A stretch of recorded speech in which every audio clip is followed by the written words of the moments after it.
see the pair that got hauled into tyres? Aye. All their fancy silks stained red.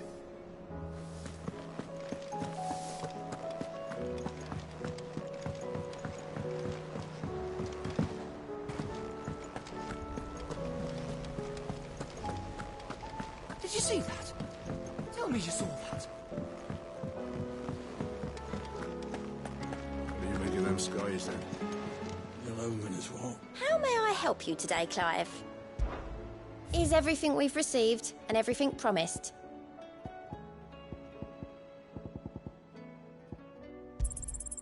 You earned this.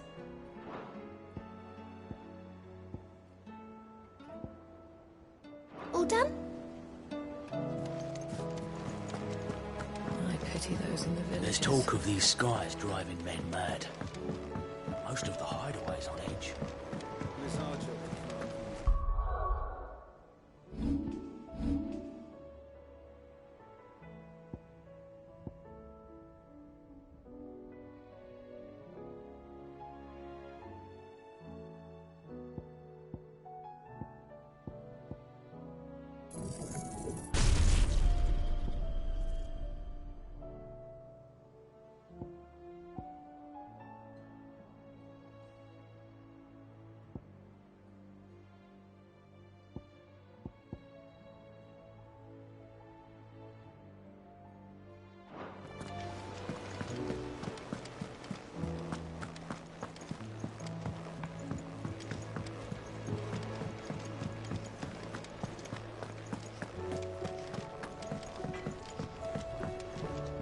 Trouble with your gear, or something falling, do you?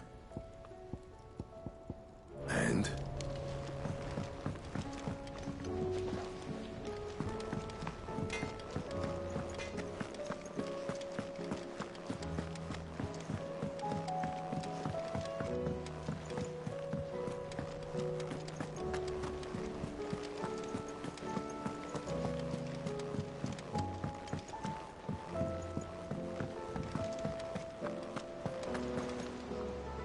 Otto, how fares the realm? The realm? Oh, she's just fine. As long as you look past the fat storms out mother crystals and her skies are a roiling cesspit. And Gav?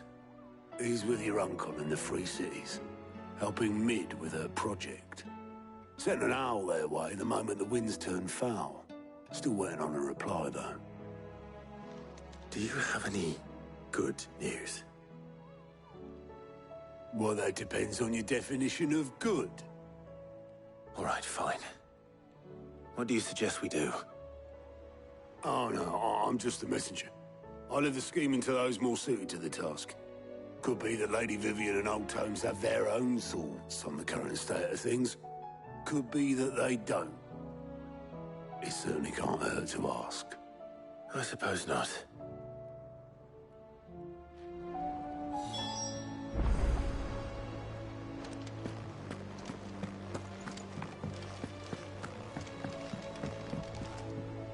How is it that every one of your little excursions presages some inexplicable catastrophe? Not that you are to blame for the Dominion's fate. No one could have predicted the actions of the Crown Prince. I'm sorry I couldn't save your home. My countrymen are stronger than you think. A few toppled clock towers won't break their spirits. They'll be back on their feet in no time. I hope so. Look at us. Bluer than a pair of bog crabs. Tempting though it may be, sulking will not help us find a solution to this mess. You believe there's one to be found? I don't know. But I am certain we're more likely to find it if we first examine the facts.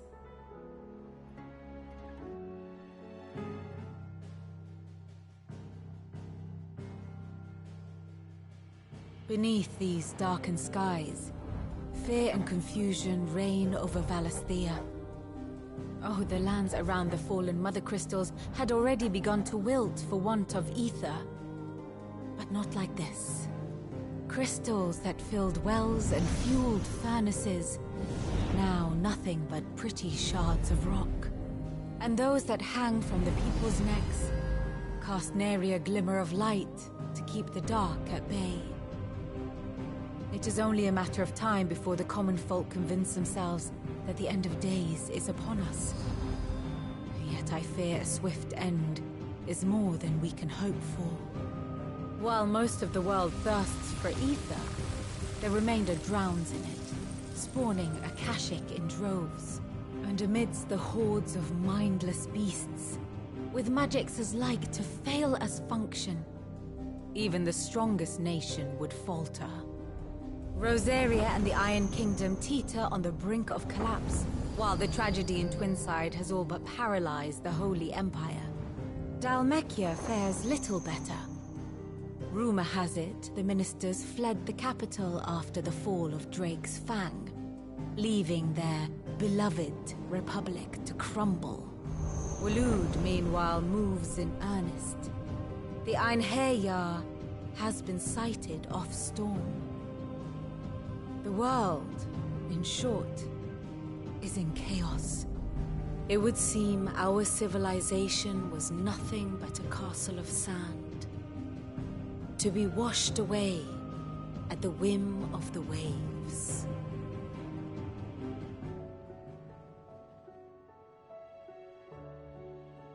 A castle of sand. Not my best flourish, but it seemed fitting. The reports I've received are considerably more blunt in their appraisal.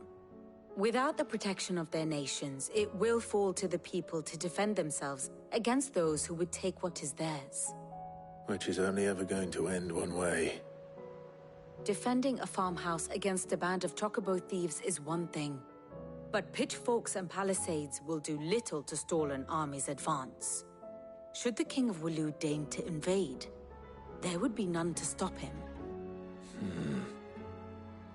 None but us.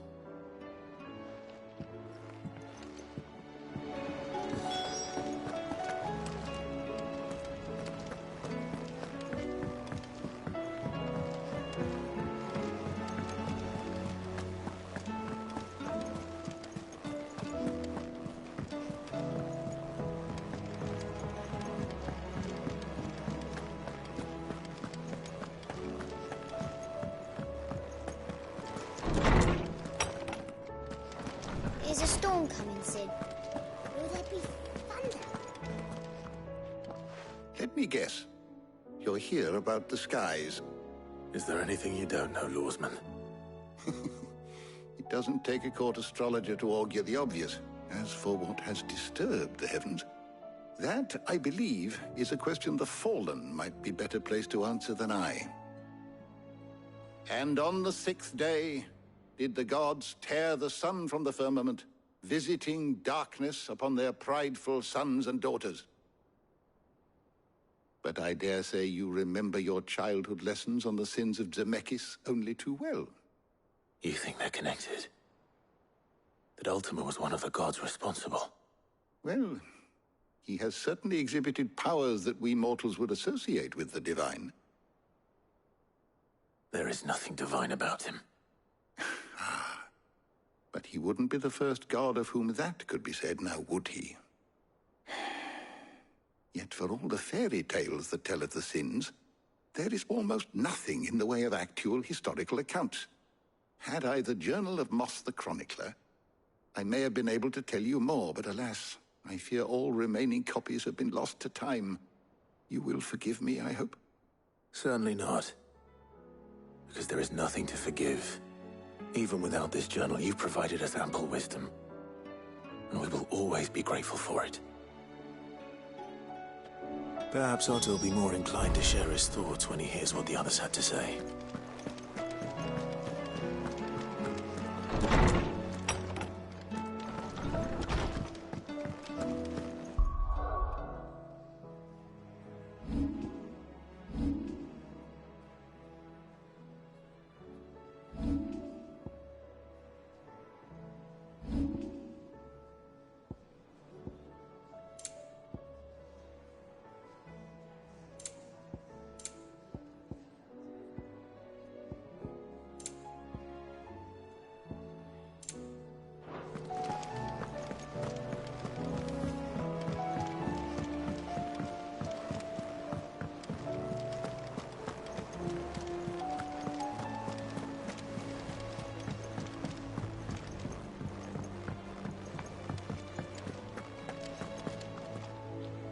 Clive, we have a problem.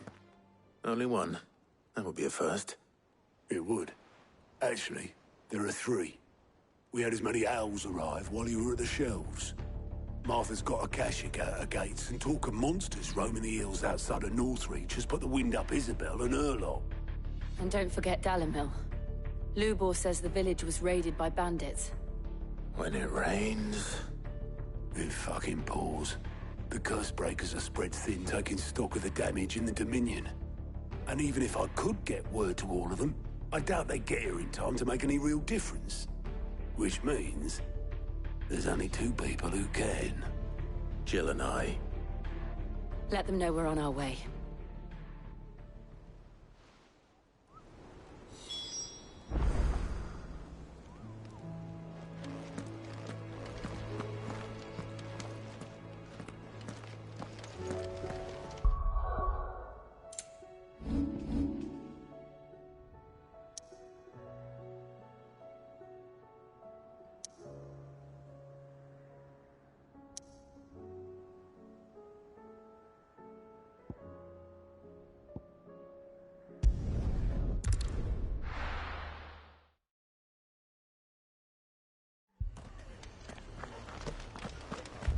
This man's gonna die if we don't get him to a healer.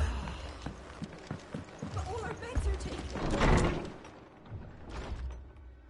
Martha. It's good to see you. And you, Clive. Jill?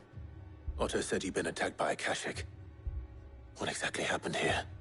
Those skies are what happened. Not long after they fell dark, we had our first visit. There were hundreds of them. Tried to storm the hill.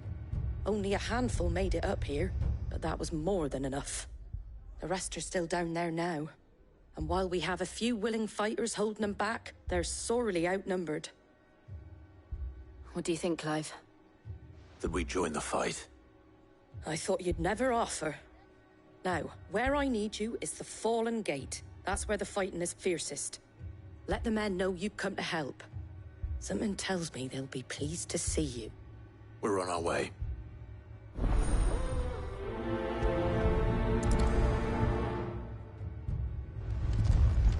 Do you think there are as many as Martha says? More.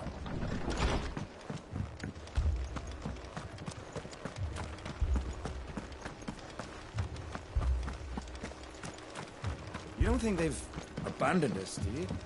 Them not. Not a chance. The barricades we've set up around the town won't hold the Akashic back for long. Might buy us a few moments to say our last farewells, though.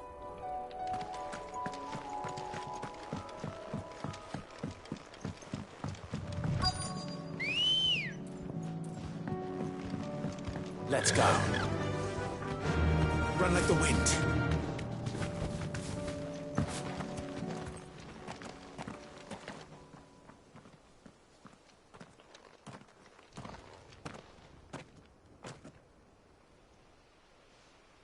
Clive, wounded. We deal with the Akashic first.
These men don't have the look of hired swords.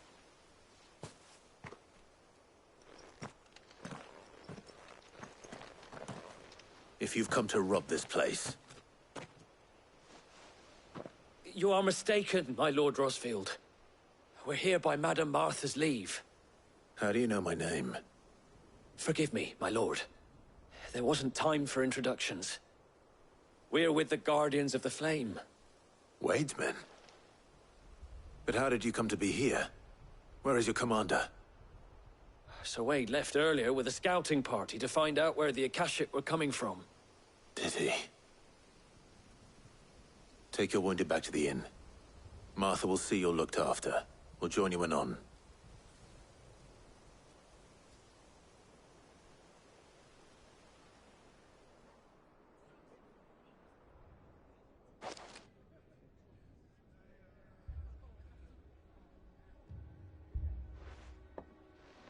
And to think you took them for thieves. A fine reward for holding off the horde, that is. When did Wade and his men arrive? Not long after Rosalith fell. The Guardians asked me to shelter some of them that had lost their homes.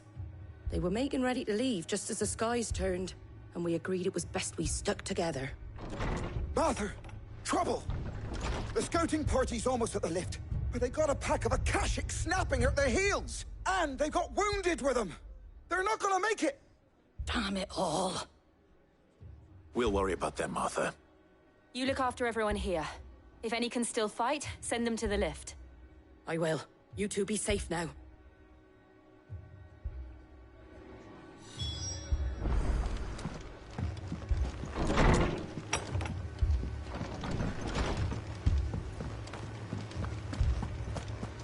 My brothers.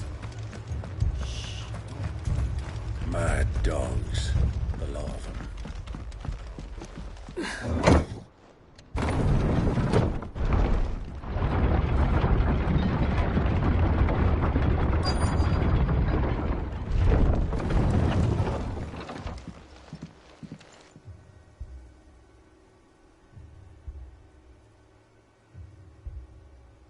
Squire, I need you to get those who can still walk up the lift to Martha's.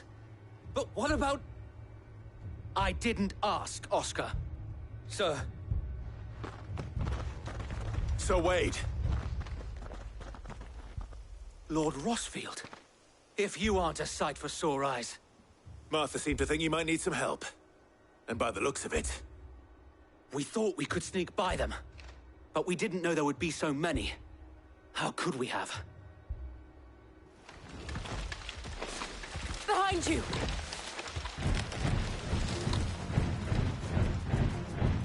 Damn it! We need to get the injured to safety. Do you think we can hold them off? We can certainly try. Are you with us, Sir Wade? Always. Then let's do our duty. Over here!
Is anyone hurt?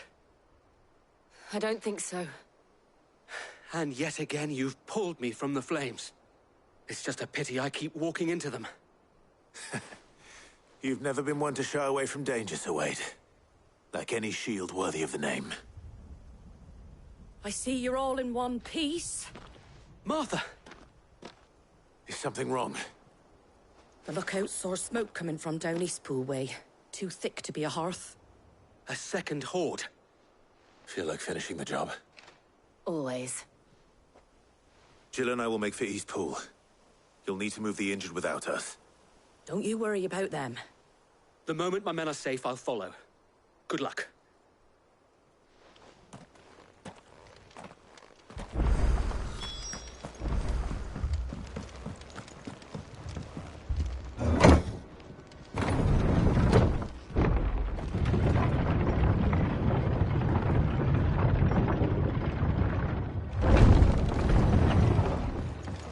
Mad dogs, the lot of them.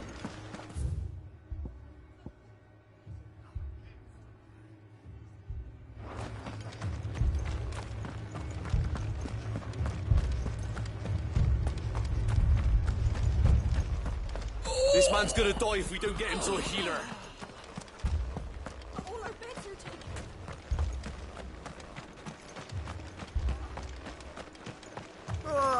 Just fiends try to climb the walls here, too.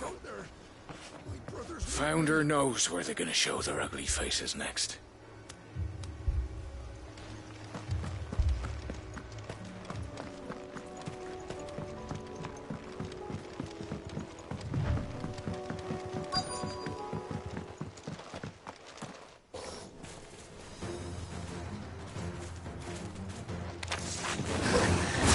They're headed for the rest. Have to slow them down. Martha and the others won't be ready.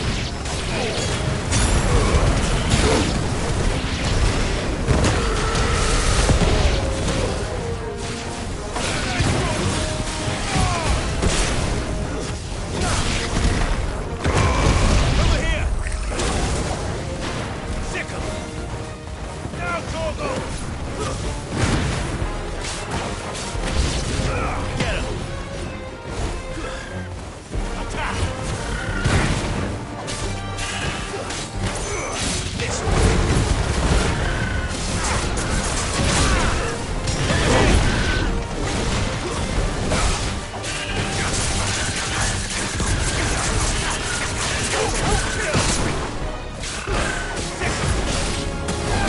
This one! Motor! Get him! This one! Attack! Motor! Attack! Motor!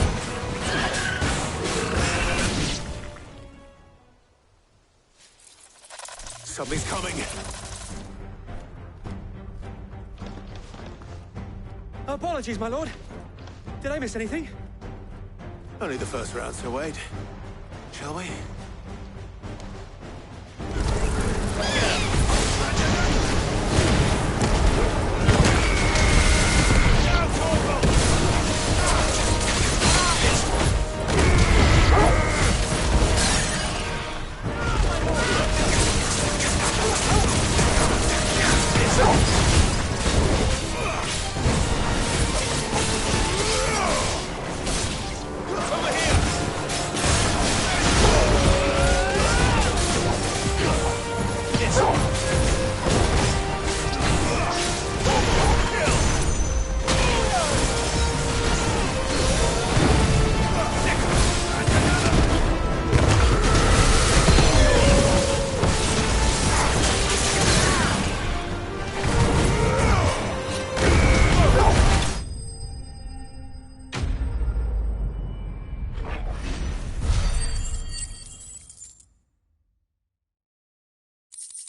Do you see any more? No. I think that was the last of them. But it won't be long before the next lot arrive. Then we make for Martha's while we can.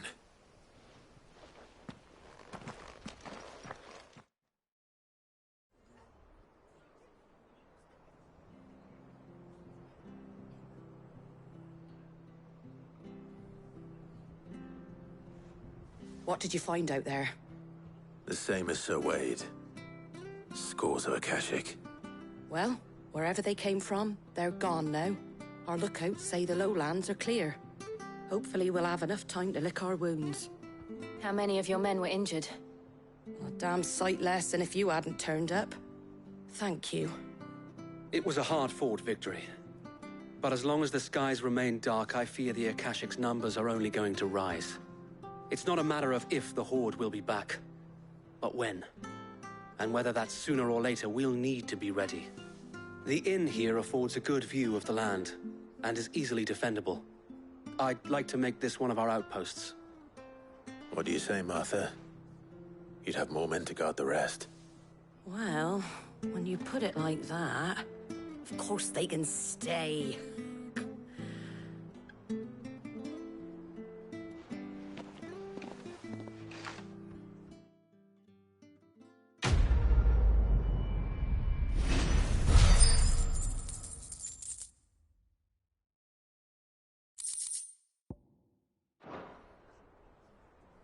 My lord, there's someone I'd like you to meet. Oscar, over here.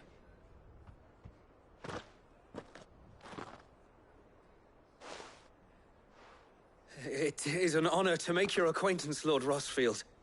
I am Oscar. Oscar of House Murdoch. Murdoch? I wasn't aware the Lord Commander had children. Oh, he didn't. But his brother, my father, did. I am Sir Rodney's nephew. Well, go on, then. It's not for me to ask him. Yes, Sir Wade.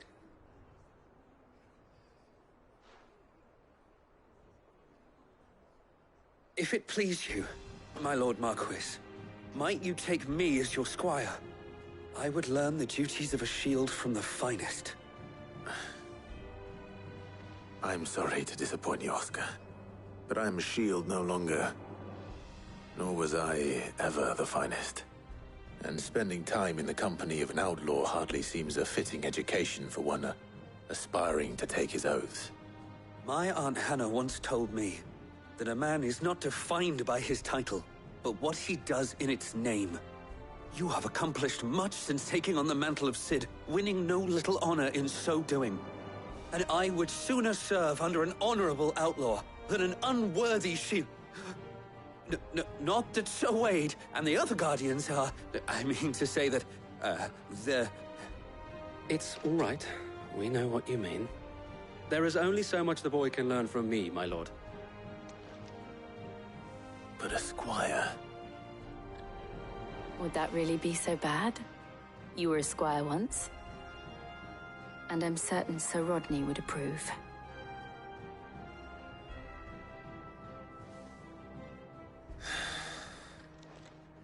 Know that I'll show you as much leniency as your uncle showed me. I would not have it any other way.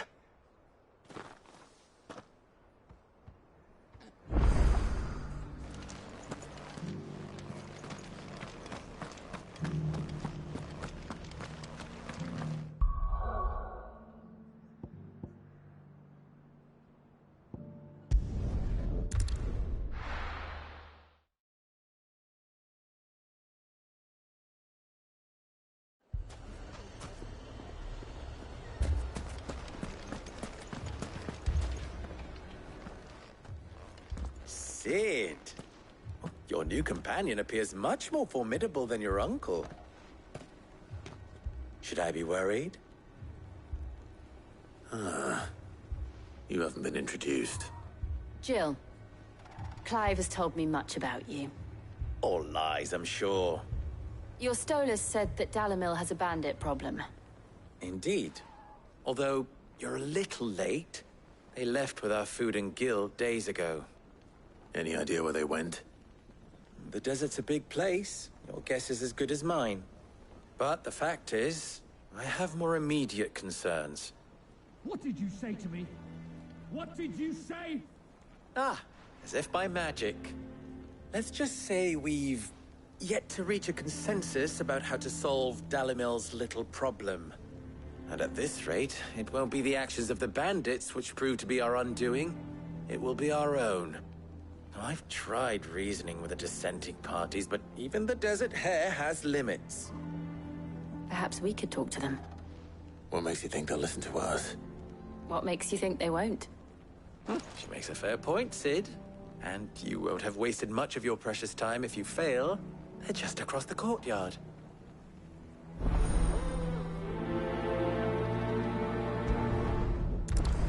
Suppose we just follow the shouting.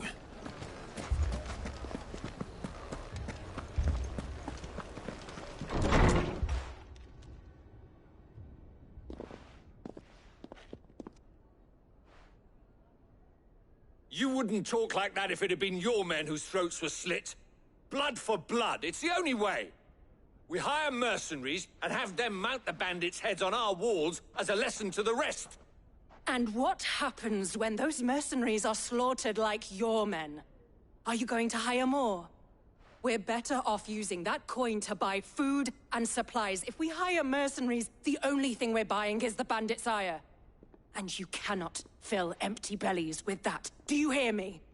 But what happens when they come back? Maybe it'll be your throat that's slit. That's enough. Both of you.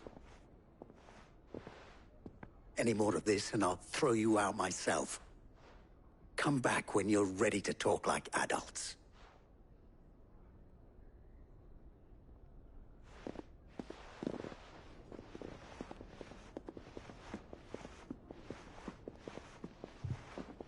Victor. What's he doing here? Cid. And Lady Jill. What brings you here? I was about to ask you the same thing. Costness is in chaos, and the markets have all but ceased to operate. The Briar's Kiss here in Dalimil is the only place I can reliably obtain supplies. I was here to do just that when Master Lubor told me of his troubles. He thought I might be able to talk some sense into these fools. But if you're here, I suppose his patience must be waning. Who are those people? Those were the thorns in Lubor's side. And the reason this place might be headed the same way as Costness. It's these accursed skies. The darkness is enough to drive a man to madness. Or an entire city, for that matter. We're still working on the skies. But in the meantime, perhaps we can find a solution to Dalimil's problems. I hope so. For all our sakes.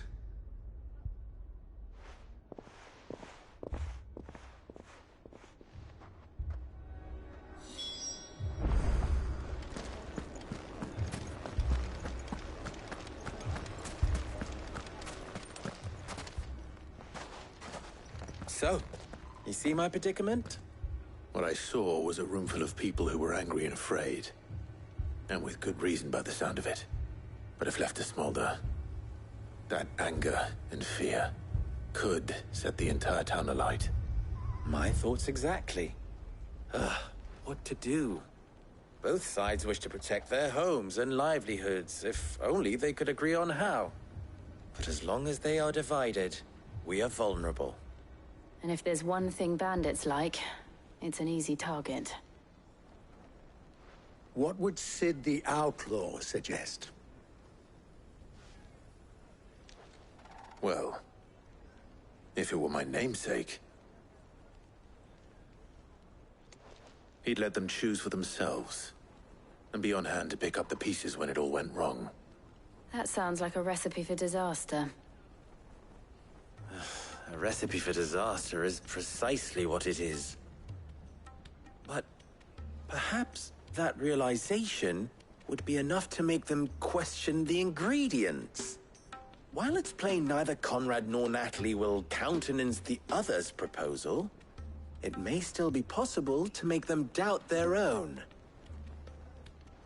Before presenting them with a third option. And that would be? To pool our resources and save the city ourselves. Why fight each other? When all that fear and anger can be directed at the bandits. It appears we have a plan of action. Victor, pay Conrad a visit. See if you can't convince him of his folly. I'll speak with Natalie. As you wish. Your faces are not well known in this town. That may prove useful. Don't worry, Victor and I will do most of the talking. You need only play along. Play along? What he means to say is yes.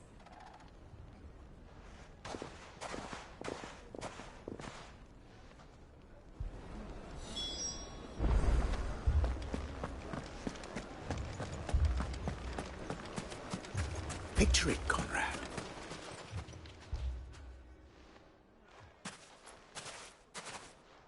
Ah, here she is. The Lady of the Spear herself. Conrad, may I introduce you to Jane, commander of the Red Wings, the oldest mercenary guild in the Free Cities. A pleasure, my lady. The pleasure is all mine. As I told you, I summoned the commander here from Canver to inquire about a contract. Victor says you told him no. That there aren't any men left to hire. Is that true? True as the crystals cracked. Nobles came and claimed every last one worth his salt. And not just from us Red Wings. You know of the 7 high houses. There must be 2 swords assigned each one. Granted, we have a few boys left. If it's boys you're looking for. Well, Conrad, are you saying that Dalamil's finest cannot defend this town better than a gaggle of unblooded striplings? That a band of beardless youths could better avenge the deaths of your brave men than you yourselves? Absolutely not. We'll show those bastards who they're dealing with.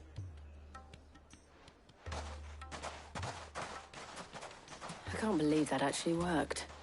Conrad's not what you call the brightest candle in the crypt. And there's a reason why I had you do the talking and not Cid. Well played, my lady.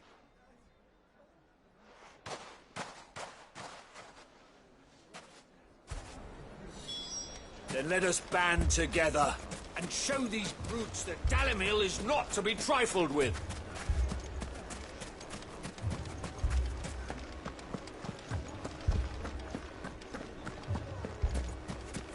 My shop. If I had my pickaxe, I would... I mean, it may still be possible to buy something. Ah, here he is now. Natalie, allow me to introduce Lord Underhill of Randalar's prestigious League of Merchants. Lord Underhill. At your service. Underhill? I was just telling the good lady of our conversation, my lord, and how you were lamenting the state of the capital's stores. Lubor says that not only are the granaries almost empty, but that war and the Blight mean this season's harvest won't be enough to fill them for winter. Indeed, certainly that is the case. The nobles in the capital are buying up the city's stocks of barley and wine, driving the prices higher than most commoners can afford. It is only a matter of time before the peasants revolt. It is worse than I thought. If what Lord Underhill says is true, I fear we have little hope of supplementing our stores, meager though they regrettably are. And while I applaud your endeavors to dissuade our more bellicose citizens from seeking vengeance, I sense Conrad is not wrong in his assessment of the bandits' likely return. Which means that now, more than ever, we will need to secure what little we still have. Food, weapons, herbs, everything. If our humble town is to endure not only this hardship, but those that are certain to follow, we must stand united. All right. If it will help to protect my home, I'll do it. But you needn't have gone through this charade.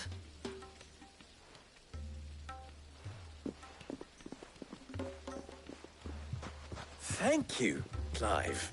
Your performance was nothing if not workmanlike. She saw right through it. I didn't say it was good, merely that it produced the desired effect. Now, my scouts should be returning shortly. Meet me back at the Briar's Kiss, and we shall see what we face.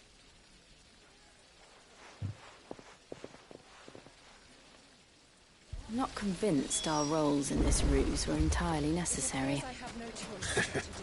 I don't know. Conrad seemed quite taken with you. Mummy, I'm scared. What if the bad men come back? Oh, I'm ruined. Good news, Sid. Both Conrad and Natalie have somewhat gracefully accepted their new roles. With time, they may even learn to. Time no longer appears to be the luxury it was before lunch. I take it your scouts found the bandits. Technically, it would be the bandits who found my scouts. It appears they march for Dalimil as we speak. All of them. You're not serious. They don't just want food, they want the whole damn town.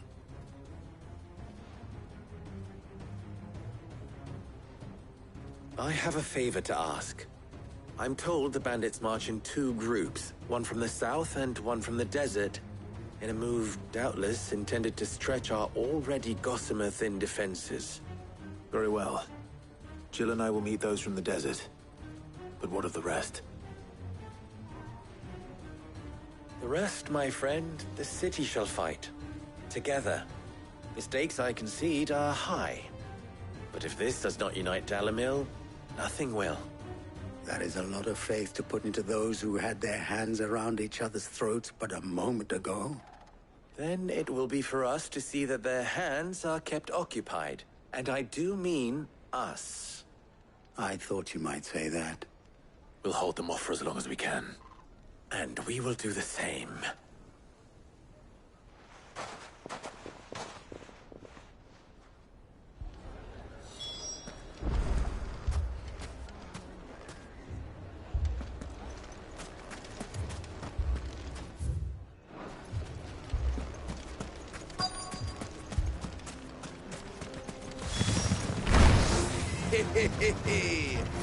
No women folk have come to welcome us.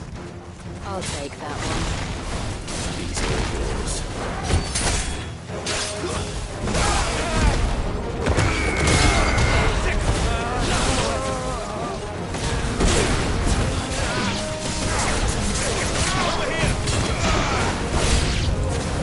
They mean to overwhelm us.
The townspeople. Could they have held out? I don't hear any fighting. What do you think? That we should hurry.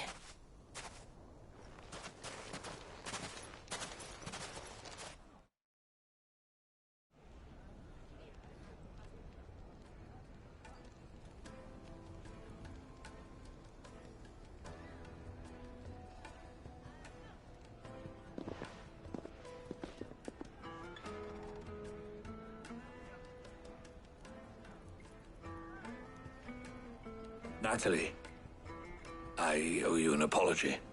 You did well out there. The inn would have been lost had you not held the line. Without you, there would have been no line to hold. You saved us, Conrad. You saved Dalimil. We all saved Dalimil.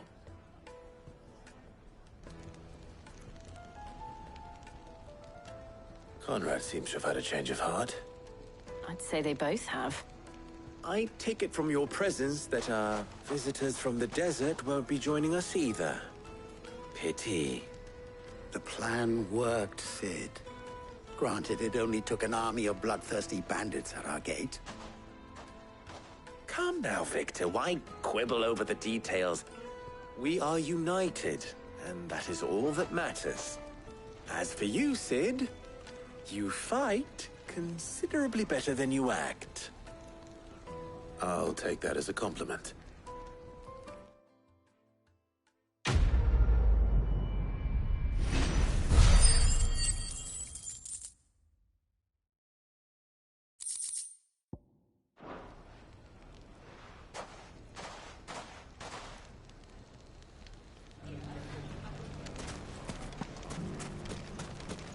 We may have driven the bandits back once, but what's left of them are still out there nursing their wounds.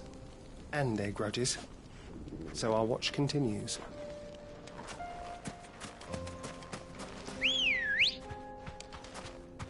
Ready, go? Fly, Ambrosia.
Good girl. Run like the wind.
First we find Isabel.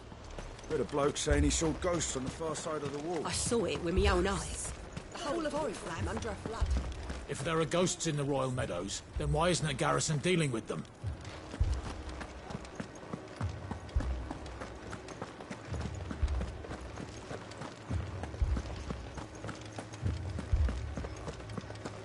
I can't do it. But you can.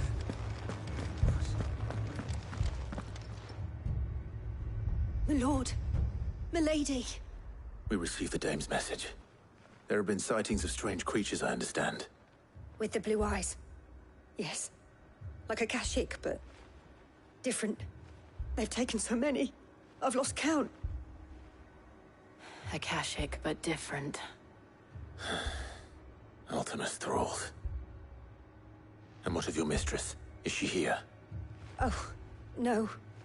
She went to the garrison to ask what they were planning on doing about all this. Then we'll look for her there.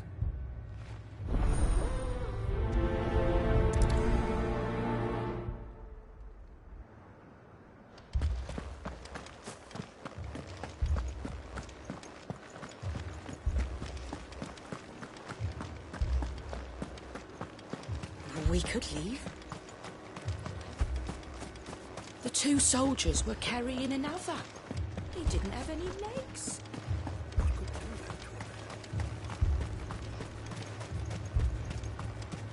Madame, please! Half the garrison's been slaughtered by those things. We lost the captain this very morning. We've tried requesting reinforcements, but there's been no word from the capital or the Dominion in days! What more would you have us do? I would have you do your duty. Those at the Vale look to me for protection. And protect them I shall. Because they are my charges, and that is my duty. In case you have forgotten, the people of this town are your charges. But more than that, they are your people.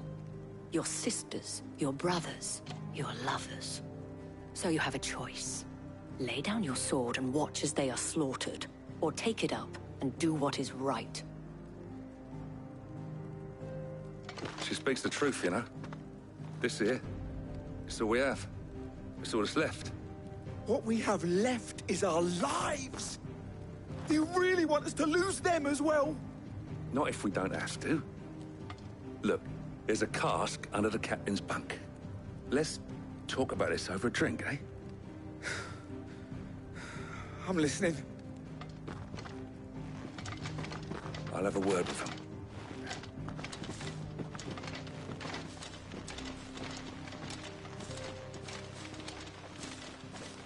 Ah, Clive. I didn't expect help to arrive so quickly. And sought to take matters into my own hands. It was a noble effort. But I thought you might still need some support. How like you to consider my needs.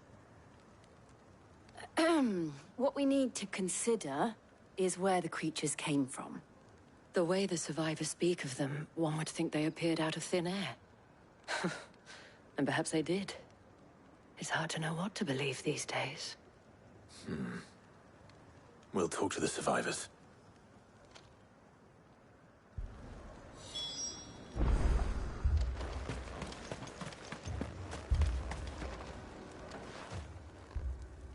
You're a pikeman, yes? What happened? I've got family in Moor. I heard the flood was spreading, so I went to see if they were all right. And a pack of them glowing things found me in the meadow. I ran for my life. I never did get to the village. Leave that to us. My family! Don't leave me, Paul. I'm sorry, darling. That thing... it... Did you see the creatures that attacked you? Creatures? Yeah, they came out of nowhere. They went for Joseph first, then me, and then they were just gone. Do you remember where you were? On the road from Oriflamme. We just passed Moor when... Where's my Joseph? It's all right. Just rest now. At least we have an idea of where the thralls might be now. We should head for more.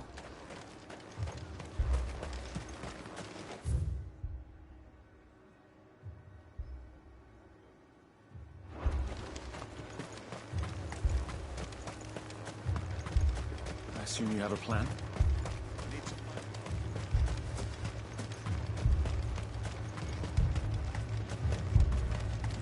It was all they could do to escape. They just left the bodies there in the flood.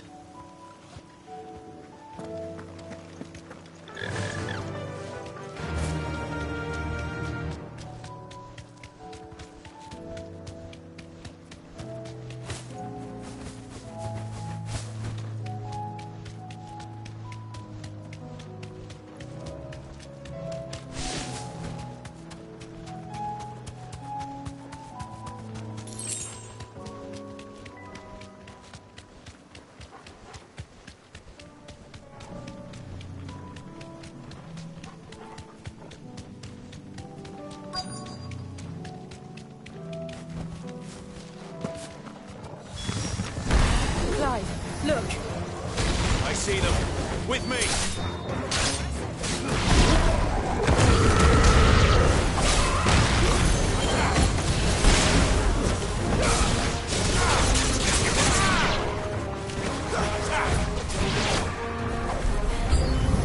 Should I cry? Save your strength.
Do you think there are more?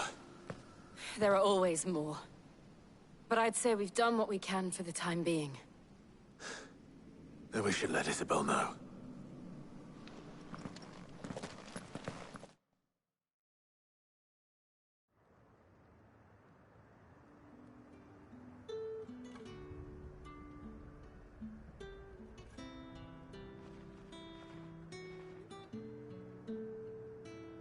You have the town's thanks.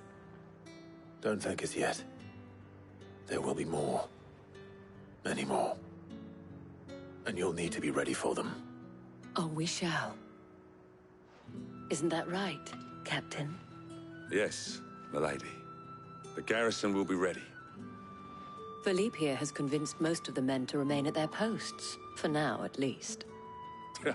Hearing that the Dane would look kindly on any man who committed himself to the task certainly didn't hurt. It's not the most selfless of motives, I'll admit. But whatever it takes, eh? Now me, I never needed convincing. I became a soldier to protect the people I love. And the people I love include the one standing before me. Handsome and chivalrous. Now, if you don't mind. I have sentries to post. Milady.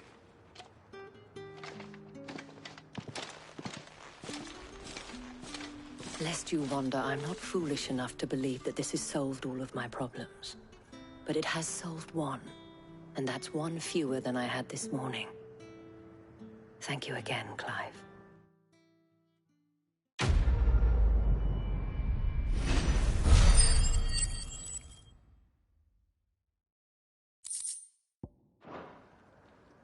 Our friends seem to have things under control. For now, at least. Let's go and put Otto's mind at rest.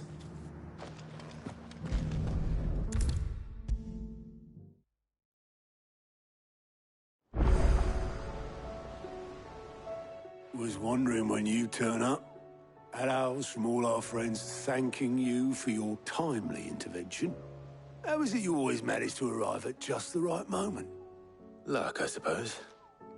Any word on the rest of the realm? Let's see. Storm's still crying out for Mother Crystals. The nations are still in chaos. And the skies are still the color of a kick in the kidneys 2 days on. So... Right. Clive, we knew this was going to happen. Well, not the bleeding skies part, but you take my point. Now's not the time to second-guess yourself. Now's the time to visit the infirmary. Tyr says your brother's awake. Thank you, Otto.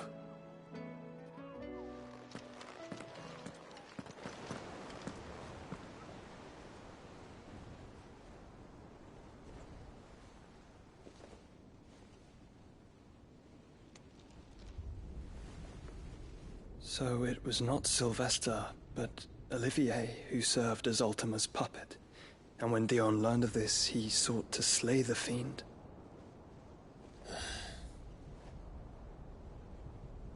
Only for his father to take the spear that would have freed him. Enough to drive a man to madness. Small wonder he hasn't stirred. I would be afraid to wake. Had I but reached out to him sooner, warned him of the threat Ultima posed. But now, both an empire and her prince lie broken. Joshua, what do you know of Ultima?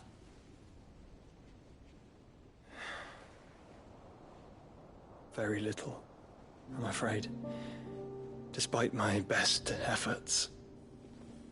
18 years ago, as I lay buried beneath the rubble of Phoenix Gate, 'twas not death who came for me, but another. And it was while in my rescuer's care, I first heard of Ultima. I've been chasing his shadow ever since.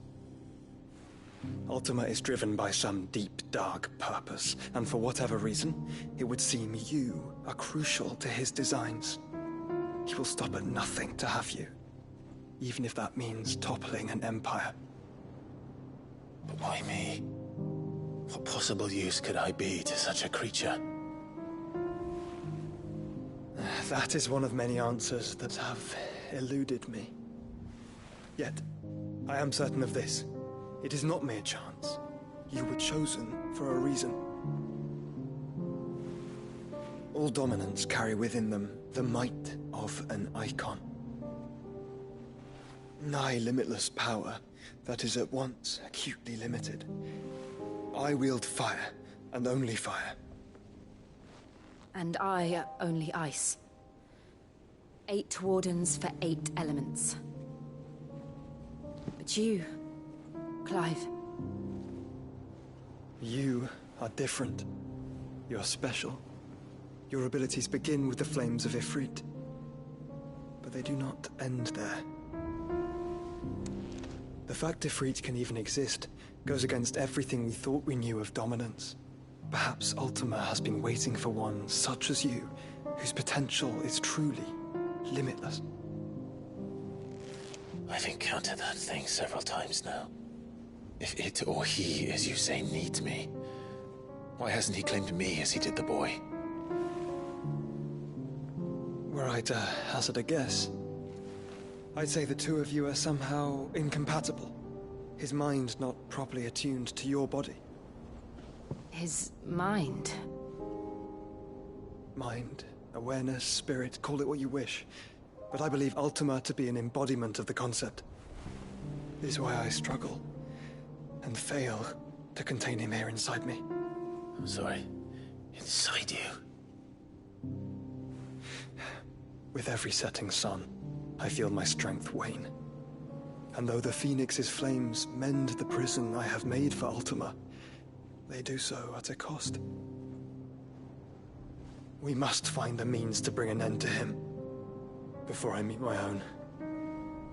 What were you thinking? It was that or let him take Clive. And I've always had a soft spot for my brother. But that doesn't mean you should sacrifice yourself to save me.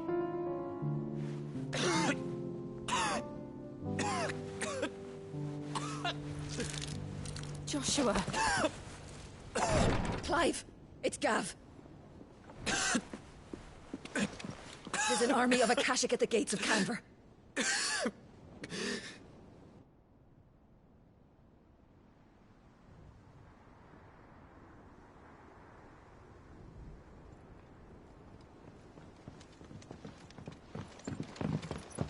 Well, what's the short of it? Thought Tyr told you. The capital of the Free Cities is under siege by an army of monstrosities. The City Guard are doing their best to stem the tide, but numbers ain't on their side. What of Lord Byron and Mid? Were they able to escape? No, but they're all right for now. They're hiding with Gav at midship. We have to get them out of there. And we shall. Otto, prepare a Stolas. Tell Gav to stay exactly where he is. Understood. Vivian, what's the swiftest route to the Free Cities? That sounds like a question for the map. Look here. This road, through Tabor, should provide the least trouble. Good. What a coincidence. Tabor is exactly where I'm bound. Joshua, bed is where you should be bound. You don't think I told him the exact same thing? Were Tyr not such a talented healer, I would surely have been inclined to agree. But, thanks to her ministrations, I feel I may safely rejoin my attendant, who was to wait for me in Tabor if we became separated. All right, we travel together. Clive! If he stays close to me, he'll be fine. Thank you, brother. I'll look after him.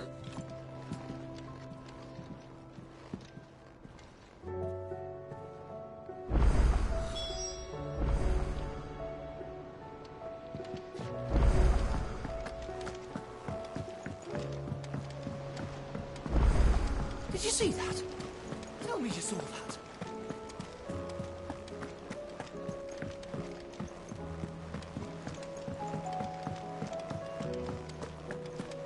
It seems the hideaway is lost. Blasted!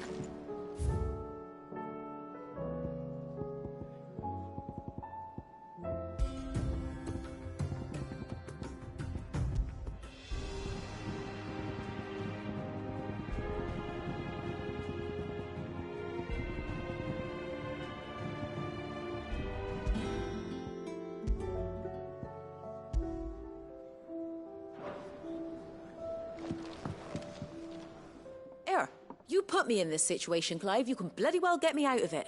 I need a hand with a recipe. Are you sure it's me you're looking for? I'm not much of a cook. I'm all the cook will be needing, thank you very much. What I want from you is a little of your time, right? Oh, and perhaps your sword. You remember Ivan's stew, right? Well, despite the look of the thing, and that awful stench, people wolf it down. So I thought I'd try making one of these supposed masterpieces myself. Had a peek at the book and gave it a go, but, well... It wasn't as straightforward as you'd hoped. Ivan had the same problem. Yeah, but this is my blimmin' kitchen, and I will not be outdone. So if you don't want to be seen as playing favourites, I suggest you lend me a hand. I've never been one to play favourites, Molly. and I would be only too happy to lend you a hand. So, what's on the menu this time? A fried mortress of skyworm. That's one heck of a name, innit? Recipe seemed easy enough to an old hand like myself. Thought I'd followed it to a T. Only, turns out skyworm livers and drake's mint are not what I thought they were. At least I hope they're not, given the rancid mess they made. Yvonne said the recipes in the culinary pilgrimage date back centuries. Who's to say the ingredients even exist anymore? Well, that's a question for a scholar, wouldn't you say? Perhaps you know of one? Kindly old fella who haunts the shelves, maybe? Fine. I'll go and speak to Harpocrates. Perhaps he'll know something. And if he does, I'll see if I can find your ingredients for you. You do that. Lest we forget, you've got a reputation to uphold.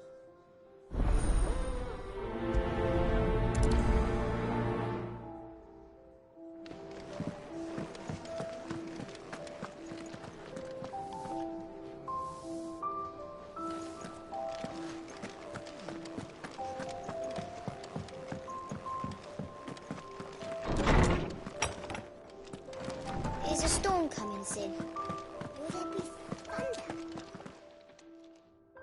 Lawsman Harpocrates. I've come to pick your brain if you don't mind. It's about the book you lent Yvonne. Ah, Valisthea, A Culinary Pilgrimage, a classic. One of my favorites, in fact. The young man did a wonderful job with the Chance's stew. I do hope we shall be able to sample more such marvels in due course. That's actually why I'm here. I don't suppose you know where I might find skyworm livers and drake's mint. Ah, so the fabled Sanbriquois delicacy is next on the menu. Delightful. The descriptions of fried mortress never fail to make my mouth water. Now, skyworm is a somewhat antiquated name for the wyvern, their ground livers being the paste from which the mortress is made. Dragon livers. How very Sanbriquois. One would have thought the disciples of Bahamut would have a touch more reverence for their icon's brethren, but apparently not. I believe the specific dragon the recipe demands is the blueback wyvern, said to be the very color of the sea beside which it resides. So we know where to look for our liver. But what about the drake's mint? Saint's bonnet in contemporary parlance, a herb which grows along the North Reach coast. I gather that one can locate the cheerful yellow flowers by their heady scent alone, so I'm sure you'll have no trouble finding them. I may add that people once believed game was best served with the flora that sustained it in life, in which regard fried mortress of skyworm is undoubtedly a typical dish of the time. Meaning that if I find one, I find the other. To Northreach, then. Best of luck, Clive. And do save me a bite once the dish is complete.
It's like a dream, the four of us out walking like we used to.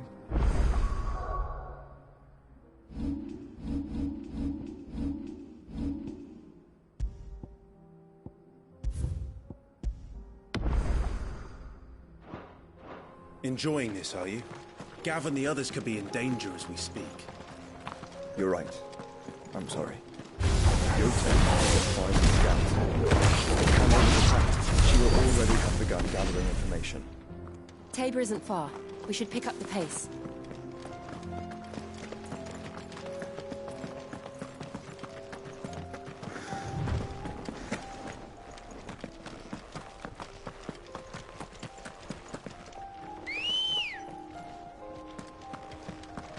Let's go.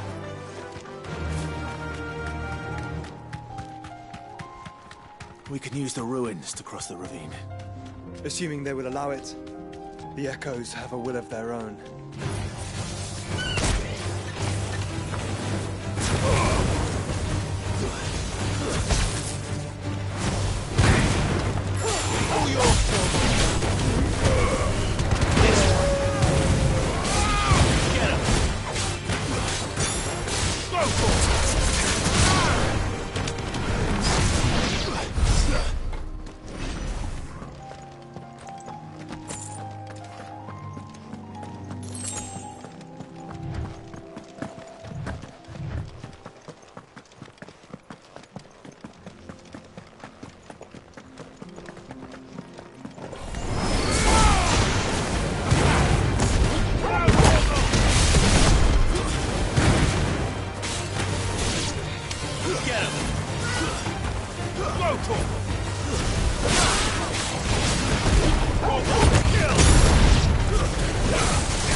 Tell us about Yotei, Joshua. She's strong-willed, loyal, and deadly with a blade. Much like Clive, but with better manners.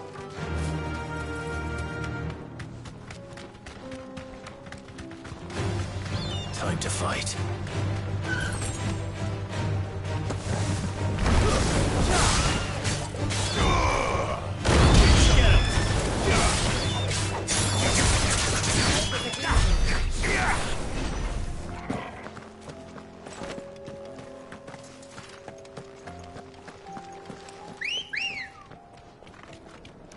Good girl. Run like the wind.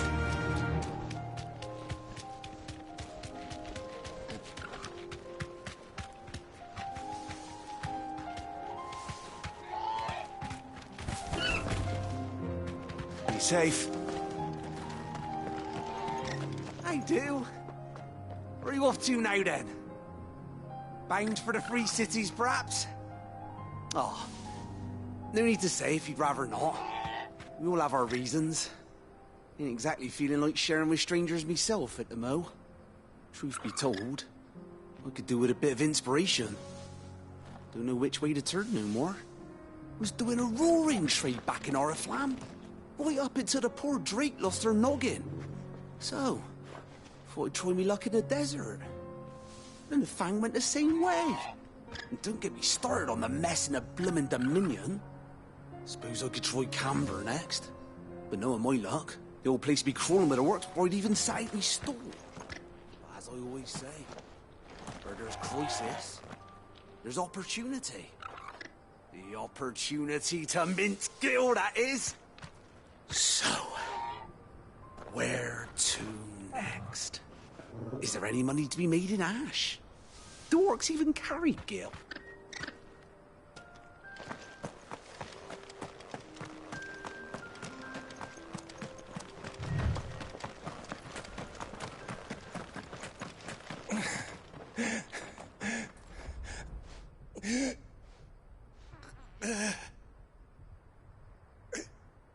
You're injured.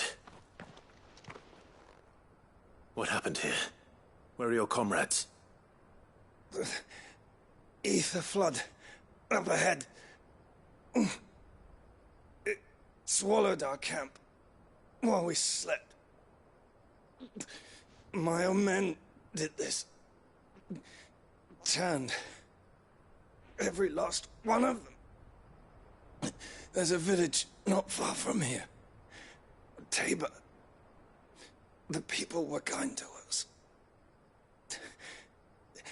It's only a matter of time before they won't stand a chance.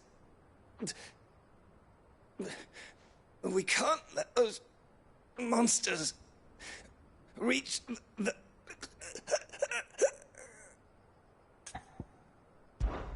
I'll go. You catch your breath. Thank you. Our encampment is up ahead. Just off the track. They must not reach Tabor. Forgive me, Lord Kuka. Rest well, soldier.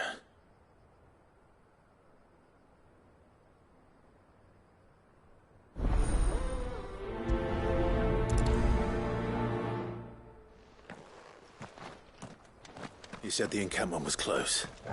Let's hope the Akashic are still there.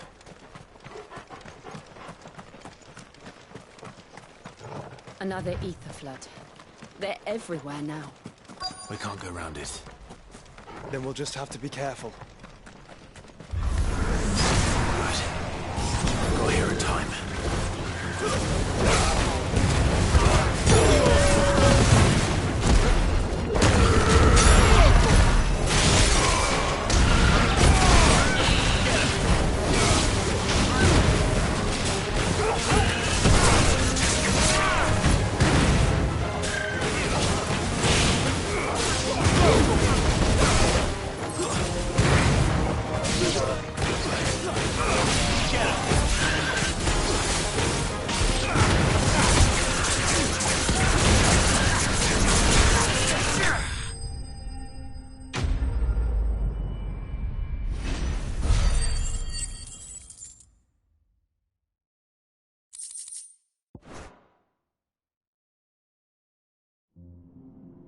Is someone there? Please, I can't move my leg. That doesn't sound like an Akashic.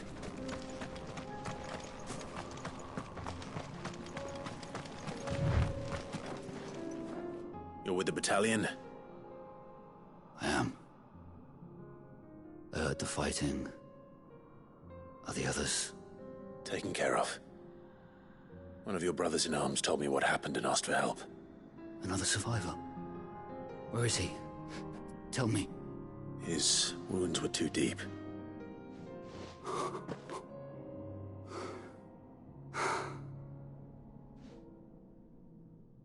He was right to send you. Those things you slew are no longer my brothers. Tabor is safe thanks to you. Here, you've earned it.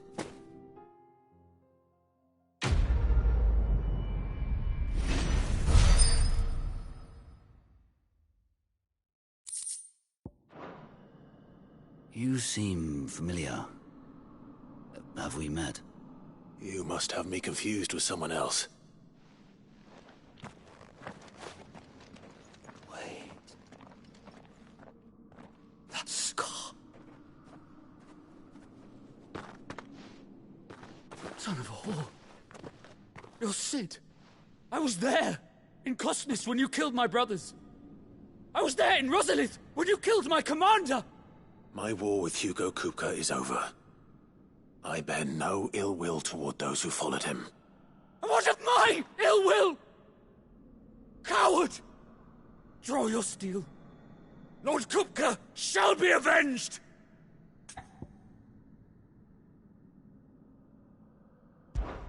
When your wounds have healed and your head has cooled, come and find me if you must. Though I hazard your life would be better spent in service of those who need it. Or have you forgotten your oath to the Republic? My oath? What would you know of oaths? I know how hard they are to keep. Which is why I'm giving you the chance to keep yours. No. I won't be deceived. Lord Kupka told us of your crimes. You are an outlaw. A murderer, not some man. Like you or anyone else. I am nothing like you. But if you're not gonna kill me, then go. Leave! Just know that I will find you, Cid. Someday.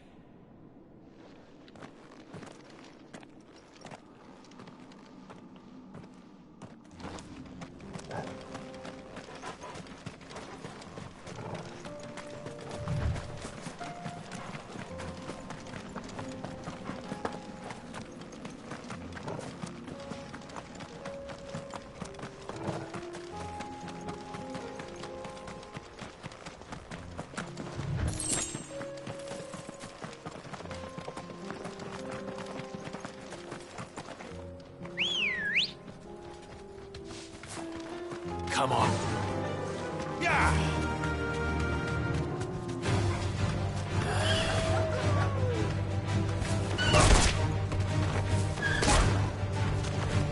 Thanks, Gal. Over here!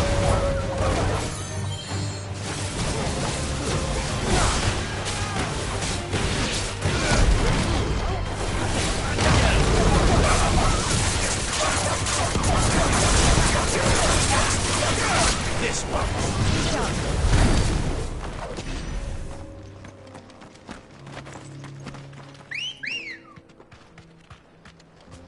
Ready, go?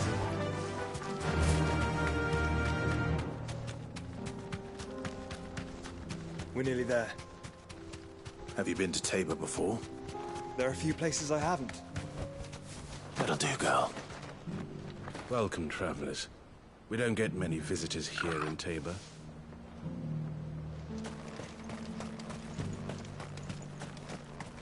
Where now, Joshua? There is a residence just inside the city gates. She awaits us within.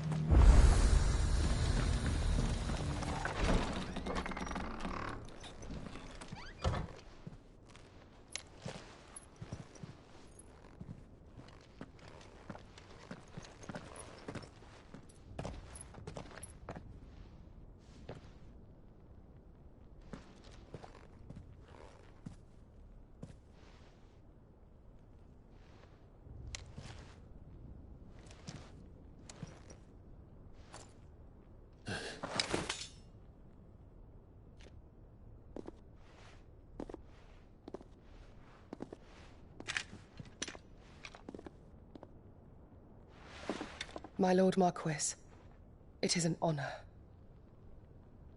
I am Yote, Knight of the Undying, charged with the protection of His Grace Joshua Rosfield, Keeper of the Flame of the Phoenix. Of course. It all makes sense now. Would you care to elaborate? The Undying are loyal servants to the ducal throne. Or more specifically, to its heir. They have served our family for generations, albeit from the shadows. Since their inception, they have been tasked with the preservation and enactment of the rites of ancestral communion. After the events at Phoenix Gate, it was the Undying who delivered me to safety. And since the day I left Rosaria, Yotei has been my constant companion and protector. Without her sword, I would not have survived my journey across the realm. Rise, Lady Yotei.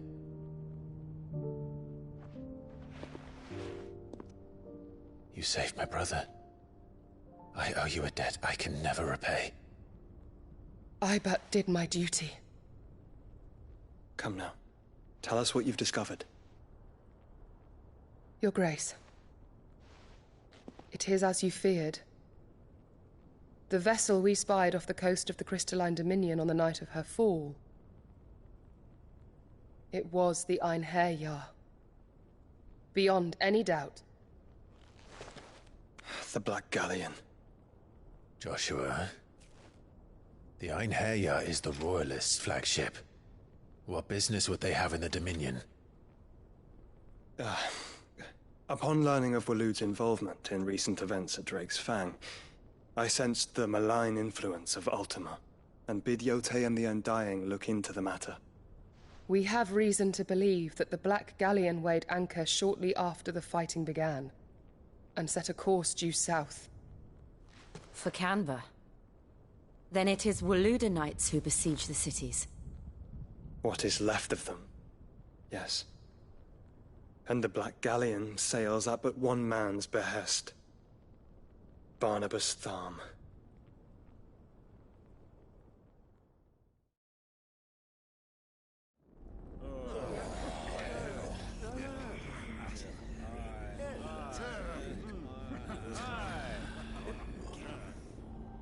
But are we truly safe here in the Agora?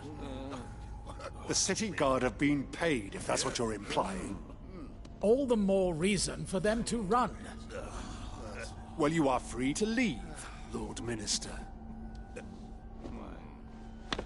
Markets abandoned, warehouses aflame, blackened hulls choking every port in the capital. Canva is ruined. The realm teeters on the brink of chaos, and all you can think about is commerce! Forgive us. We were not aware Dhalmekia now subsisted on charity. Quite. How dare you!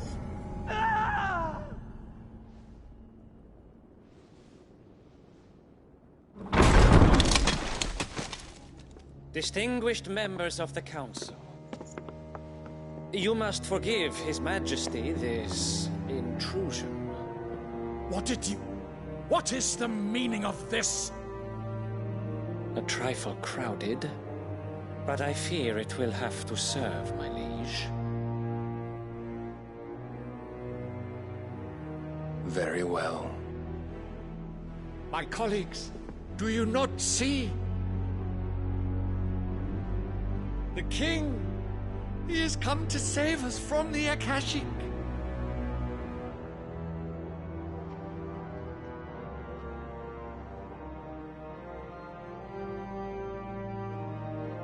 He is a gift from the heavens, divine intervention, our very salvation. And of course, if it is compensation he requires, we would be most willing to negotiate a fair price for services rendered. Fools. Your ignorance unbecomes you. Your Majesty, correct me if I'm wrong, but I would swear that the fiends washing the cobbles of Canva with the blood of her citizens wear the colors of Waloed. Ha! So you do not deny it. Guards, fetter them, and see our guests to the dungeons!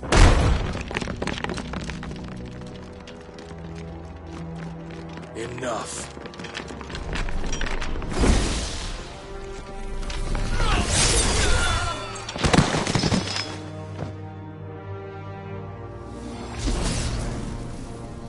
Pathetic creatures.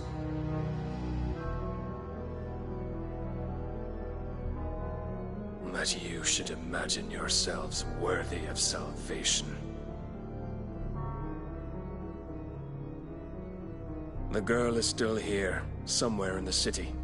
Her consciousness fair dripping with her late father's hubris. A consciousness to which Mythos is inextricably bound and inexorably drawn. See that he is made welcome. Yes, Your Majesty. Come, Mythos. Surely the Prince's light cannot have sated you.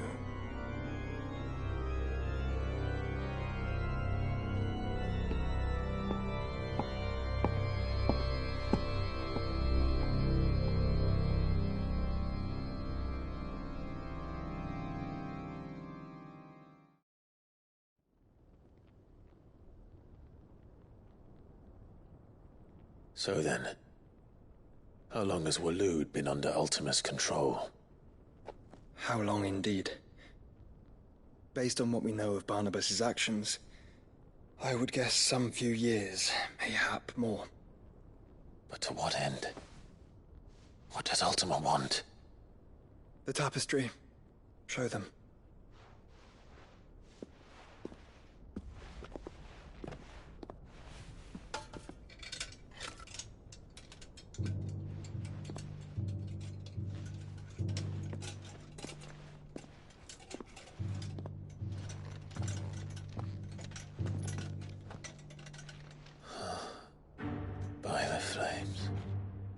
Phoenix Gate, Drake's Breath, and now here. But what is it? It is old, ancient, even. Naught remains of the faith it represents, save what can be gleaned from the image itself. None could tell me what the one in the apothecary meant, even the Undying. But I believe it may be the key to discerning Ultima's purpose. That figure in the center, the one beneath whom the icons congregate, that I believe to be Ultima. He is a god, or at least godlike, his very existence beyond our ken. The icons, and by extension their dominants, are meant to be his subjects, and while some, like Barnabas, have accepted this role, others have rejected it, like you, Clive, which is rather inconvenient, as it appears he needs you most of all. And gods don't like to be disobeyed. No, I don't suppose they do. Clive, may I tell Yote of the lake? By all means. Yote, I will be accompanying my brother to the Free Cities. Whilst we are afield, I would have you watch over those Clive has made his wards. Omielos delan tuisag ilith.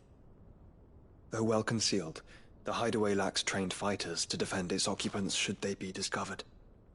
But it is my duty to... As it has ever been my brother's duty, remember. If that is your wish, Your Grace. But please be safe. If aught were to befall you, You have my word.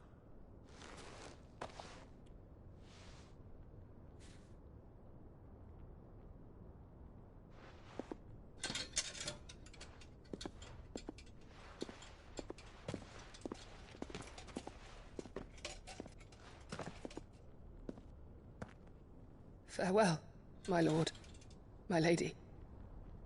We are in your debt, Yote.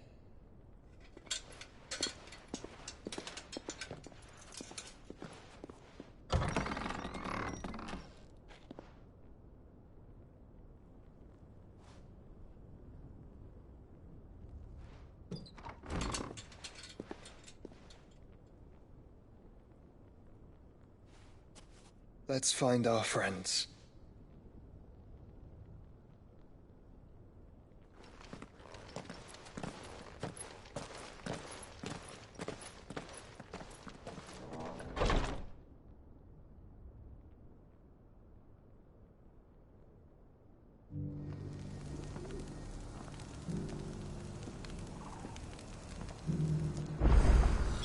It's plain she cares for you very deeply.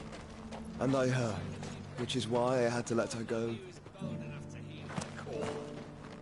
Are you buying or selling?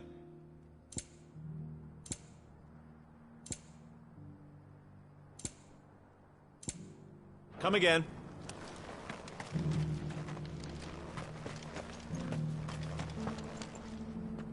Is that blade for hire, perchance?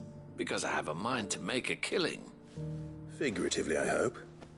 Well, yes and no. A passing caravan carried with it a rumor most fortuitous for one in my trade, that an elder Dread Evis had been sighted in the fields of Korava. Dread Evis are aggressive beasts. Compelled as they are to acts of violence, few survive to maturity, but those that do develop a hide of phenomenal value. A hide you want to sell?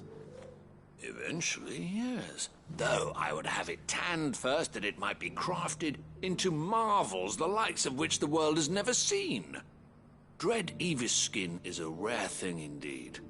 But the worked hide of a well-aged beast, now that would fetch such coin that Gilbert himself might weep with envy. Bring me that beast's skin, and I will share with you the bounty of our combined labors. All right. I'll hunt your Evis. Of course you will. When one lives in such troubled times, it is a fool who lets opportunity slip his grasp. Leave Tabor through the east gate, but take the path that branches west. Once you reach the checkpoint at Tovani, you are a mere stone's throw from the fields of Korava. I eagerly await your safe, and above all, triumphant return.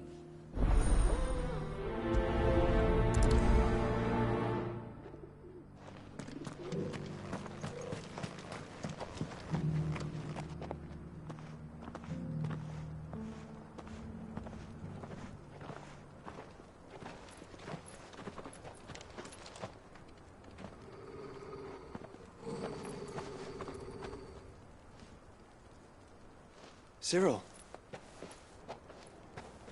How fares the search? Well, Your Grace, my report shall be with you ere long. Ah, yes. Yotei is otherwise engaged, at my behest. And the duty of wardenship? Fulfilled. For as you see, I've been reunited with my first shield. I am Cyril, Knight of the Undying and bearer of the Burning Quill, charged with chronicling the mortal deeds of His Grace, Joshua Rosfield, Keeper of the Flame of the Phoenix, and rightful Archduke of Rosaria. I entrusted Cyril here with overseeing the investigation into Ultima's origins. Findings from his brothers and sisters afield are delivered here to be collated and catalogued. Just how many Undying are there? Not nearly enough, milady. Yet we are glad to give our all in service to the Phoenix. Such is, and has ever been, our creed. I see. You have your associates, I have mine. But you may now think of them as ours. That won't be a problem, will it?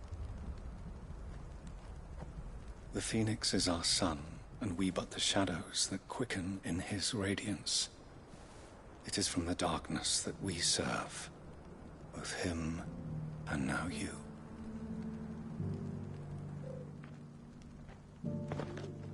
Pray accept this token.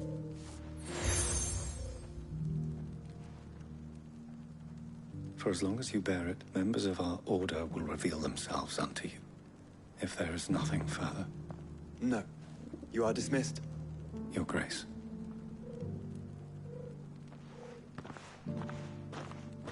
To Canva, then. We'll talk about this later. Cyril seemed very, You certainly keep strange bedfellows, Joshua.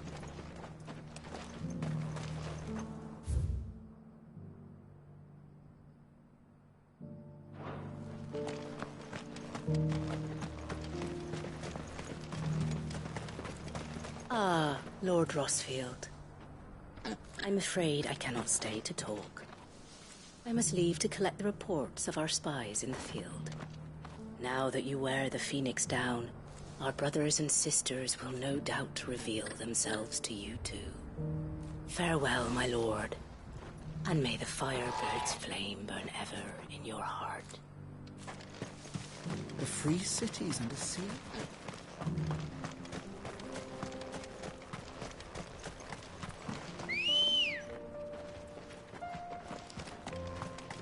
Let's go. Are you sure this is the right way, brother?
Good girl.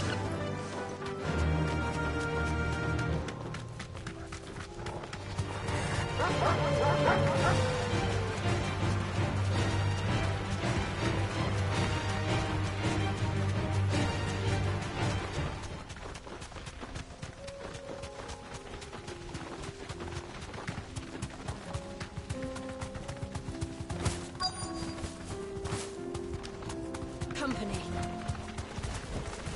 Old he may be, but it looks like there's still plenty of fight in him yet.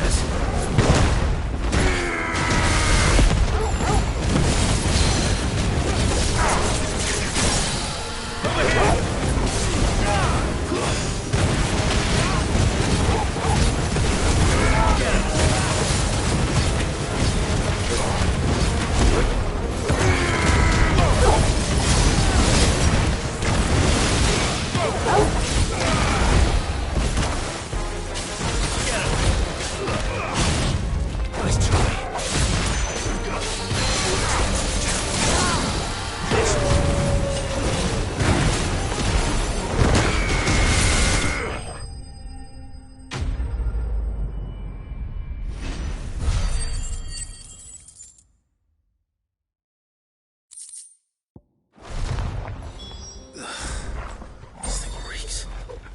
The sooner it's off my hands, the better.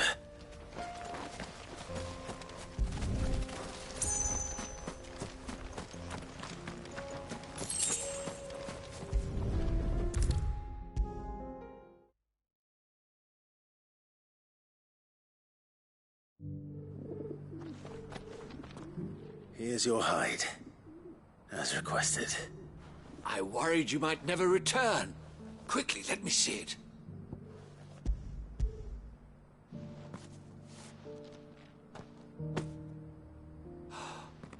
Oh, as supple as a maiden's cheek, yet as adamant as her virtue.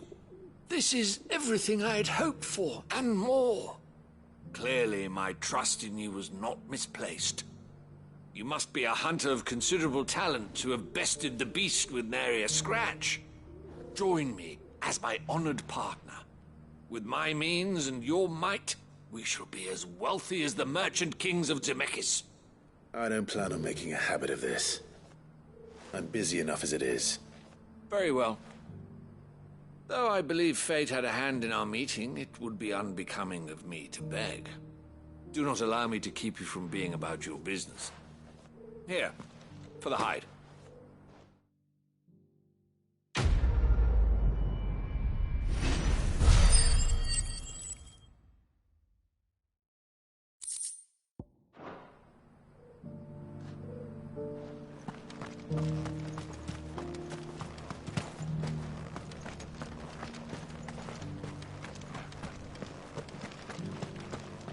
Careful how you pack that leather. Any creases or scratches will bring down the price.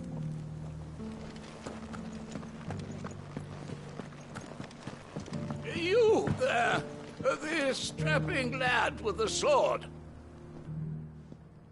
Finally, no one was paying me the slightest heed. Is something wrong?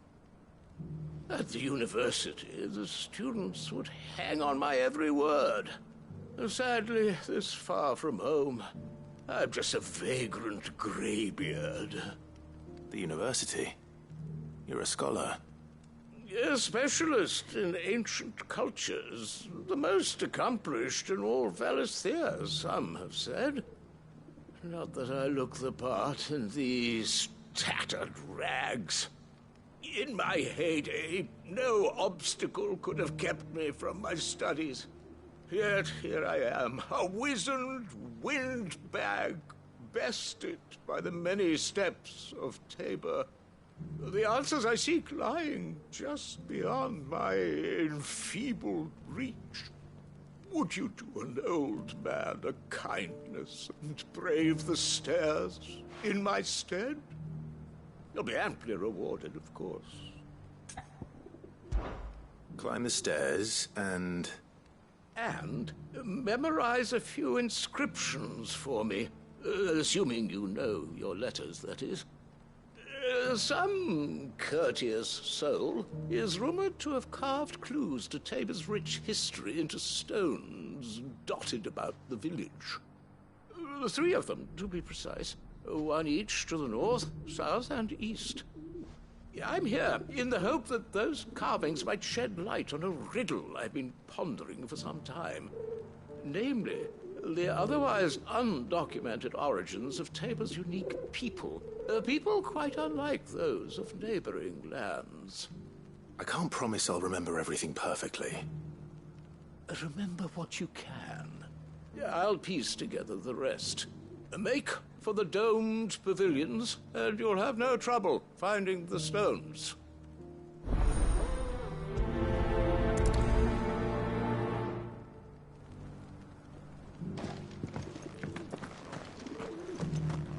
How are those new boots treating you? They're fantastic. Soft as phoenix down, and tough as bull.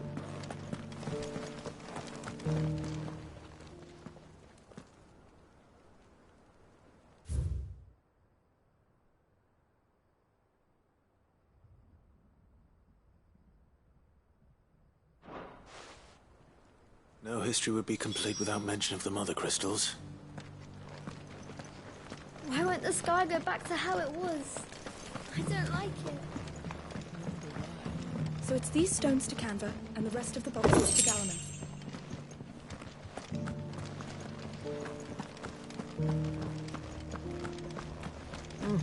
Not a scratch on them. Have you noticed the Elder has been coughing lately?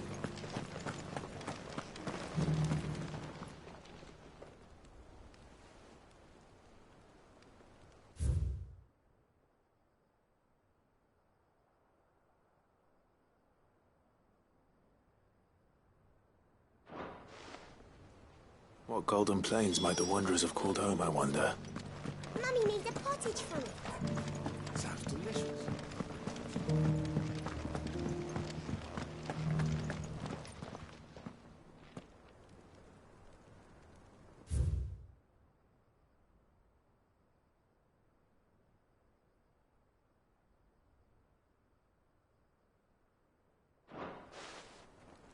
Farmers must have settled here in Tabor.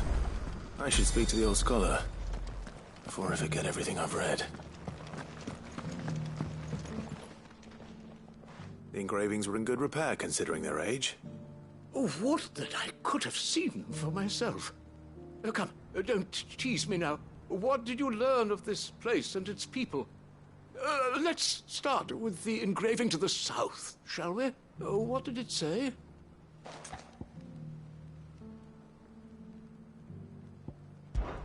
Guardians of the Republic. The Republic? Are you certain? These stones predate the founding of Dhalmekia by centuries. That can't be right, then.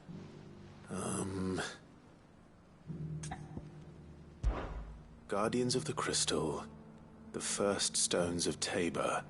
Sacred hold thy noble blood, till ends the mother's labor. I'm pretty sure that was it. Fascinating. It would seem the founders of this city were descendants of those fallen charged with protecting the Mother Crystals. But whatever could have driven the Guardians so far from their sacred charges, I wonder? The engraving to the north is next, I think. Wanderers of the Golden Plains, lay your roots in stone. With pride recall thy noble past, and make these rocks a home. Or, I think that was it, at least. No doubt you're right. There are vestiges of nomadic customs in Tabor its guardian roots could never account for. This is proving most enlightening. Now, for the final stone. Children of the Hunters, now dancing hand in hand. That can't be right, surely. I'd rather suspect it's not. Children of the Hunters, now sworn to serve the sun. Sun worship? That cannot possibly be right. I could have sworn it was something like that.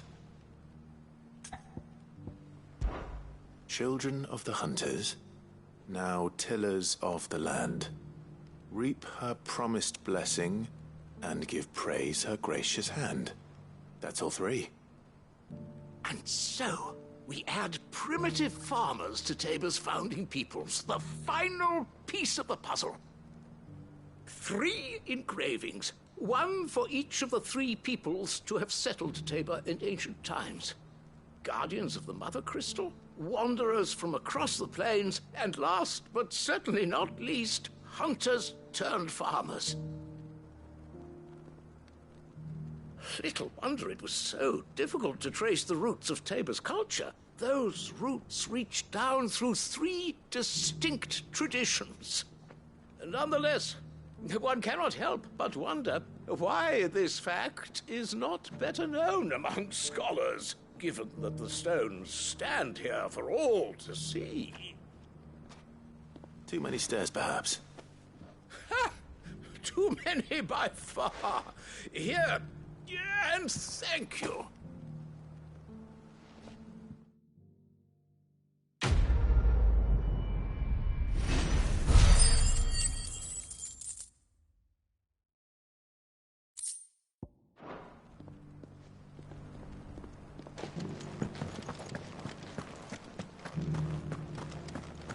Careful how you pack that leather.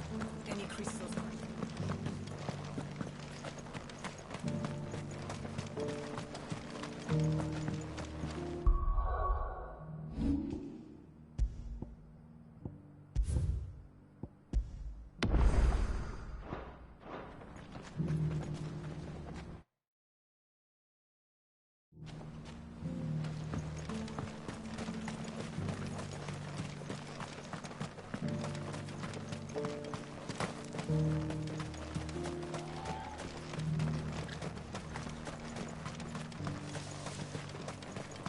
The free cities under siege?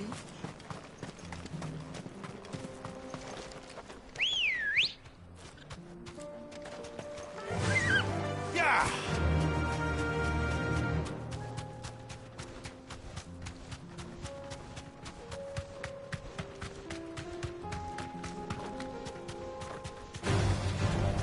Then let us be rid of them.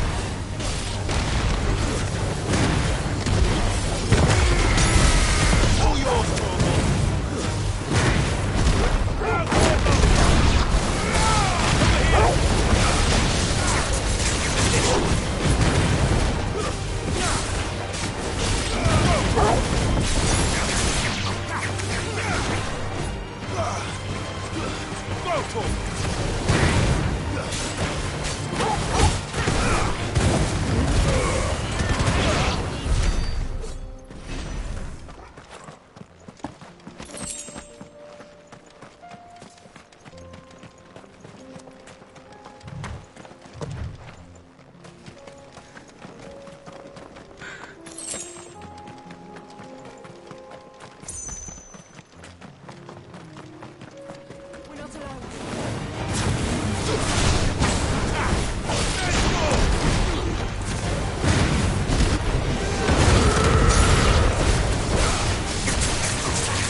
Clive.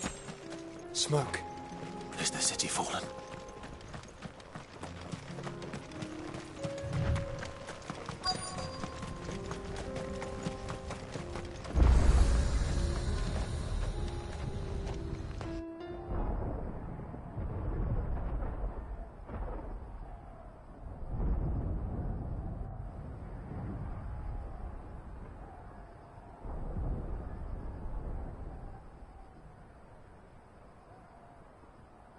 The free men are still holding their own, then. Do we have any idea where Gav and the others might be? There's a warehouse near the docks where we agreed to meet if there was any trouble. We should hurry.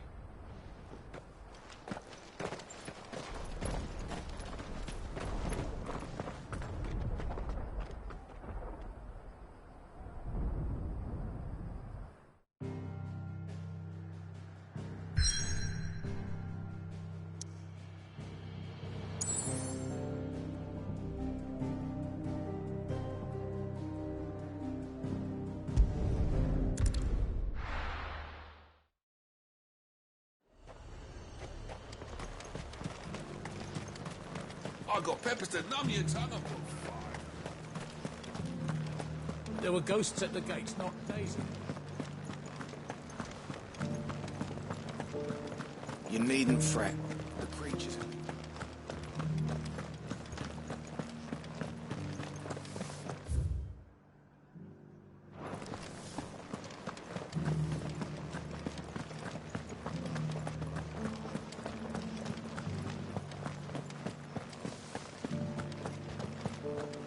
To the meadows, then.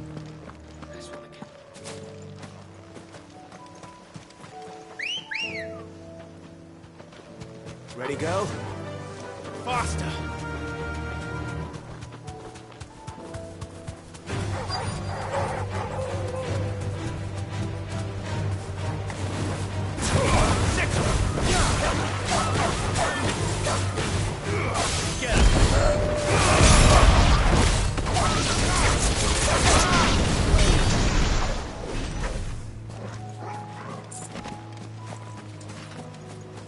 Hippocrates said I should be able to find what I'm looking for somewhere nearby.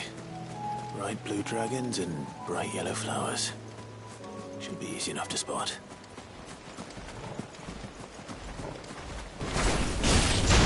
This must be our wyvern. Right. Let's get this over with. Get him!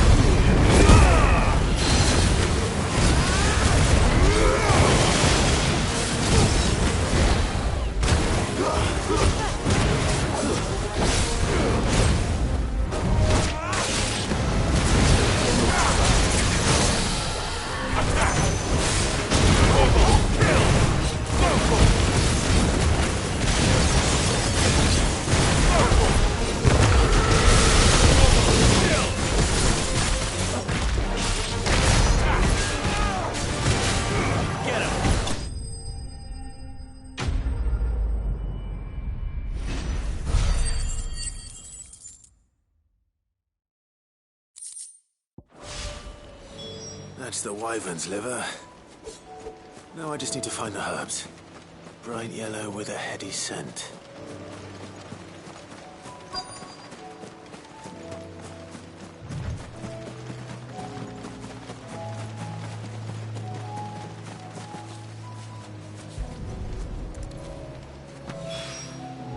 I think that's everything Molly needs to resurrect her recipe. Better head back.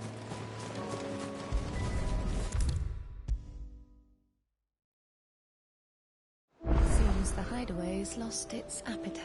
So, did you have that word with Tomes then? I did, and he was as helpful as ever. He told me exactly where to look, in fact.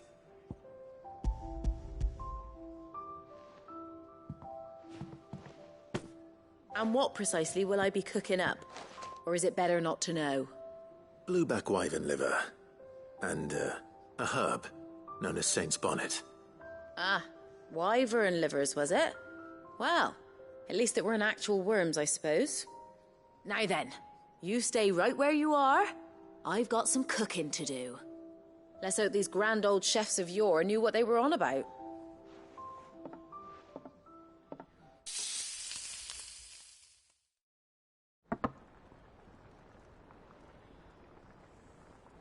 And here we have it. Fried mortress of skyworm. Ivan's offered to make sure it's fit for consumption. Well, I say offered. He as good as begged. And rightly so. Is there any higher honour than partaking in a slice of culinary history?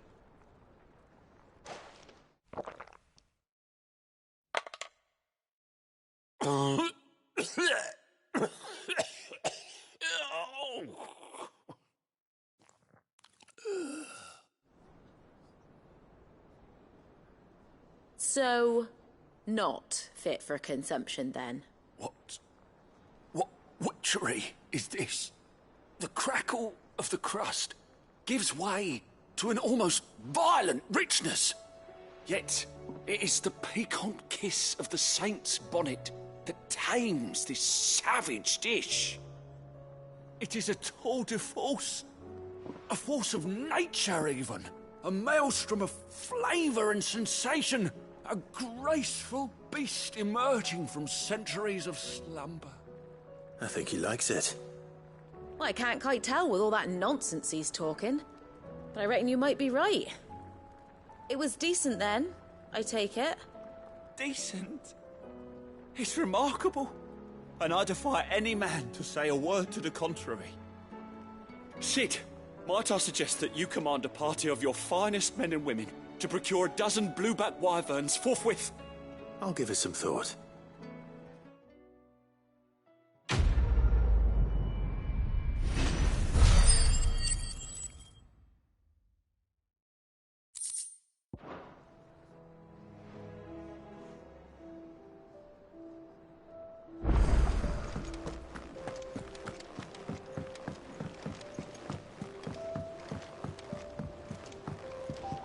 Were it not for the Undying's aid, I would be long dead. Grant them your trust, and they will repay you with their loyalty.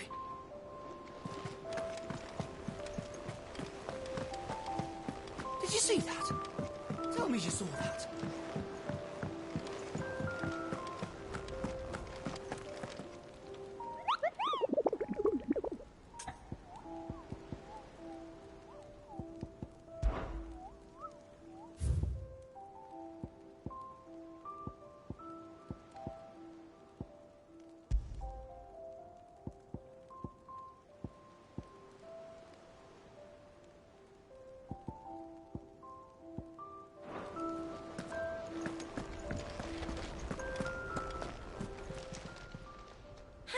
Help you today, Clive? Is everything we've received and everything promised all yours?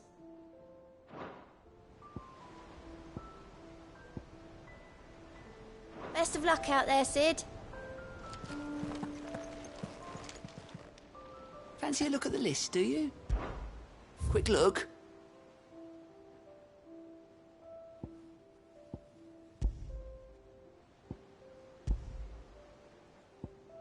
Seen enough?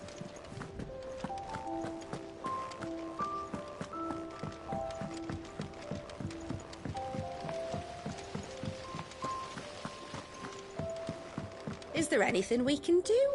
It doesn't feel right sitting around waiting for the You world look just to like a right itself. princess. My big goat has some work.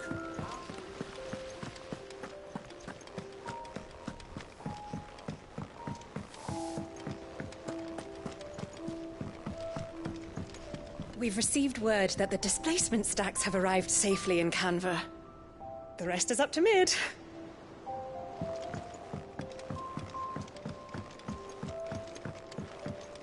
All this fuss over a few dark. I've tried to find a supplier for this stuff, but it's rare as Chocobo's teeth. Either someone brings down a Bond King and picks up the ash, or... I don't know. We Wait for one to snuff it of old age.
Getting too old for this.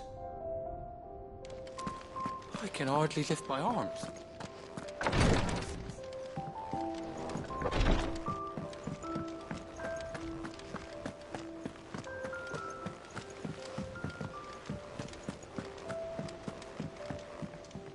What will it be today? What is it that you wish to learn? Very good.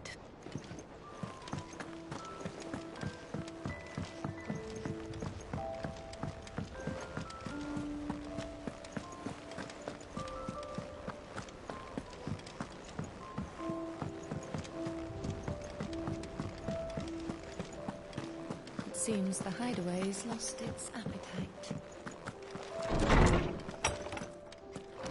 Is a storm coming, Sid? Will there be... Sid, perhaps you can help me solve a mystery. I can certainly try. Who's gone missing this time? It's not who, but what. Mid's scales, the ones she made for her workshop. I borrowed them to teach the little ones about weight, and shortly after the lesson, well, they vanished. My first thought was that they'd taken them off somewhere to play, but when I asked, they swore they had nothing to do with their having disappeared. Which almost certainly means they had everything to do with it. Perhaps a visit from Sid will jog their memories. I think it just might. Thank you. I don't like to imagine that my pupils would lie to me. But if they have, I'll have no choice but to discipline them accordingly. They were in the atrium when I last saw them. As always.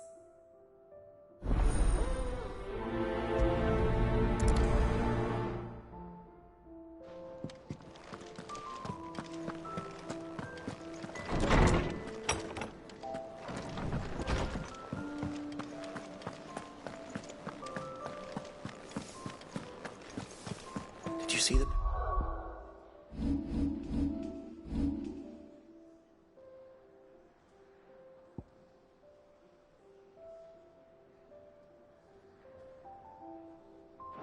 That got hauled into tires. Aye, all their fancy silk-stained red.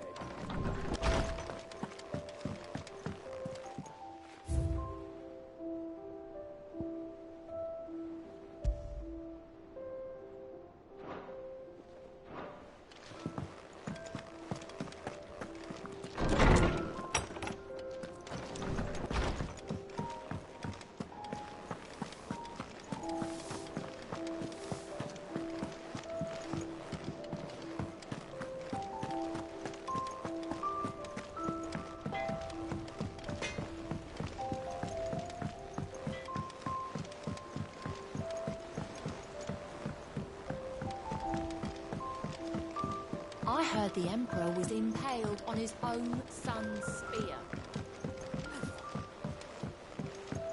We're all gonna die! You hear me? The Akashic are coming and they won't... What do you reckon we should do? I say we should just tell Miss Shirley. You'll get us all straight.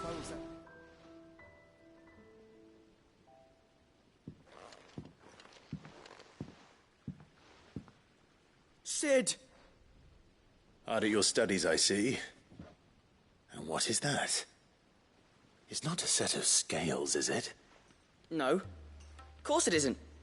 Well, not anymore, it's not. Oh, And just how long hasn't it been one? we're sorry. But we didn't break them. we dismembered them. Just like Miss Mididol showed us. Miss Mididol? Why would she have you dismembering her creations? Because that's the only way to become a ninja-neer. Miss Mididol said, the best way to see how something works is to take it apart and put it back together again. Well then, your work is already half done. Carry on. About that. The taking apart was easy enough, but it's the putting back we can't work out. Speak for yourself. The heavy thing goes at the bottom. Then...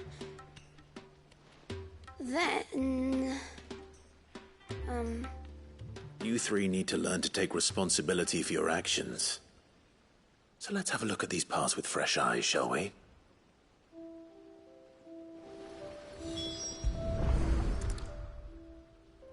All right. Everything here was once part of Miss Mididol's scales. Every piece has its own role to play, and each is just as important as the others. If even one of them is missing, the scales won't work. So let's think about what those roles might be. You already know one of the pieces. The body. Its role is to support everything else. But what of the others?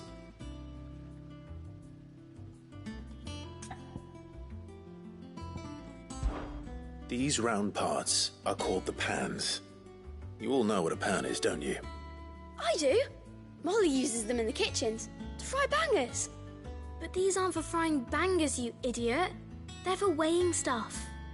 But what if I wanted to weigh Goots? I don't think he'd fit on that little thing.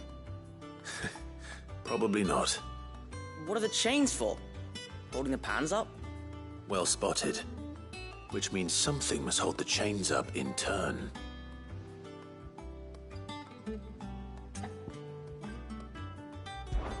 This is called the arm. Why do you suppose that is? It doesn't look much like an arm. You're right. It looks more like a wing. Like a chocobo wing! You've ridden a chocobo before, haven't you, Sid? Will you teach me to ride one day? I'll think about it. Now, what do arms do? Hold things. So wait, maybe this arm holds things too? Good thinking. You're on the right track.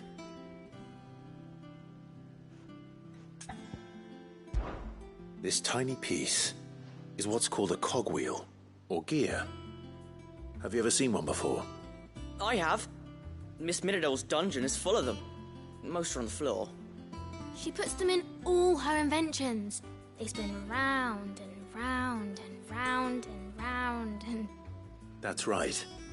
They're very useful when you want to make things move. Do you remember if there was anything on the scales that moved? I remember the arm moved when I tried weighing an apple.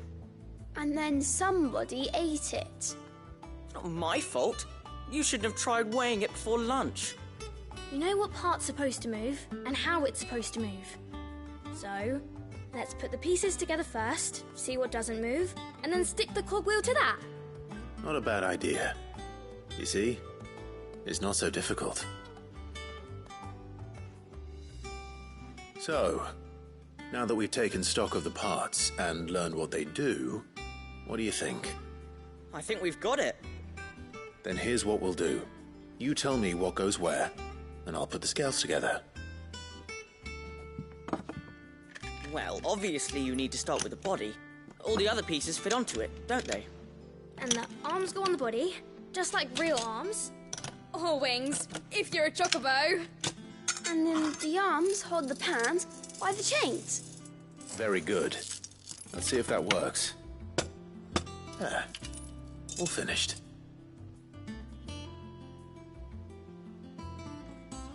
Yes! We did it! Well, with Sid's help. Oh, I just put the pieces together. It was you three engineers who showed me how. That's right. We're Miss Mididol's hairs. Her hairs? Yeah, hairs for the future. She's showing us her secrets now, so we can help out the hideaway when we're older. What do you think, Sid? Are we almost ready? With a little more help from Miss Mididol and Miss Shirley, I'd say it won't be long at all. You hear that? It won't be long. Until then, though, do try to be honest with Miss Shirley.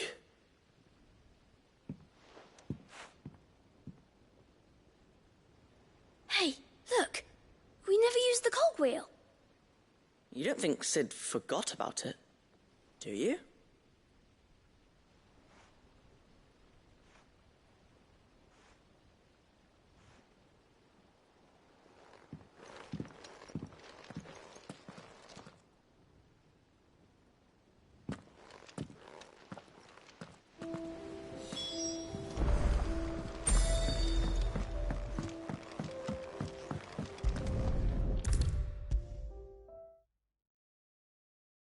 Is a storm coming, Sid?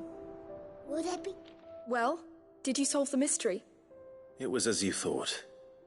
The children had the scales, or the parts of them at least. They dismantled them to see how they worked. Oh, no, Mid will have my head. Thankfully she won't. This might even have been her idea. Although I was the one who ended up teaching the lesson. I'm so sorry, Sid. I know how busy you are. I shall see that the children are properly punished. Please, there's no need.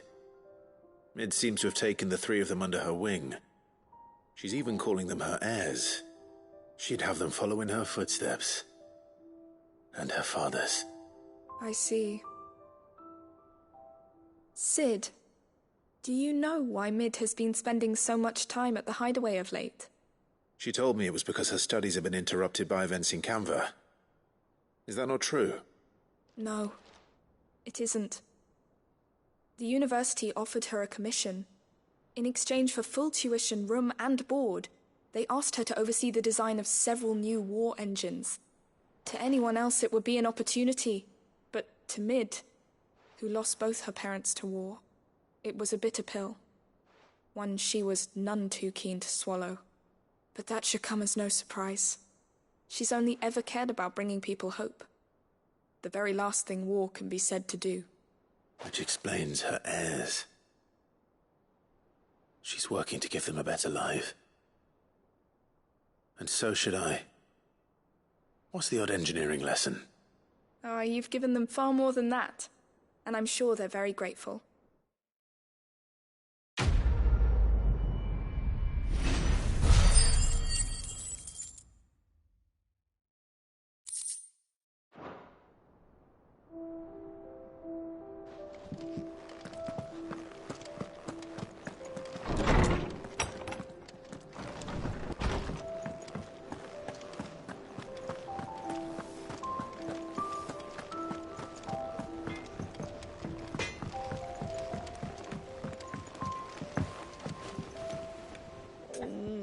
What am I gonna do? Is everything all right, Goots? You seem more discomposed than usual. Oh, I don't know what that means, but I'm in a bit of a muddle. Oh, I think Nan might be in trouble, and she's... It's all right. You can tell me.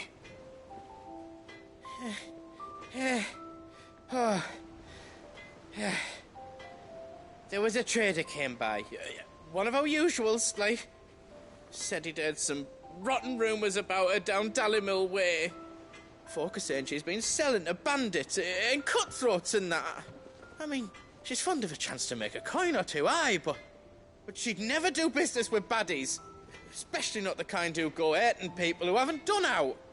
I wanted to ask her about it myself, but I'm scared she'll give us a tongue lashing. She'd never give your tongue a lashing, though, would she? Don't worry. I'll speak to her. Oh, thanks, Clive. You'll let me know what she says, won't you? Of course. I'm sure it's all just a misunderstanding.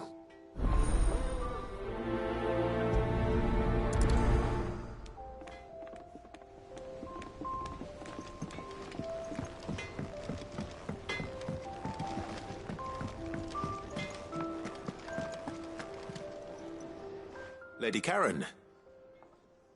How's business? Not nearly as foul as the weather.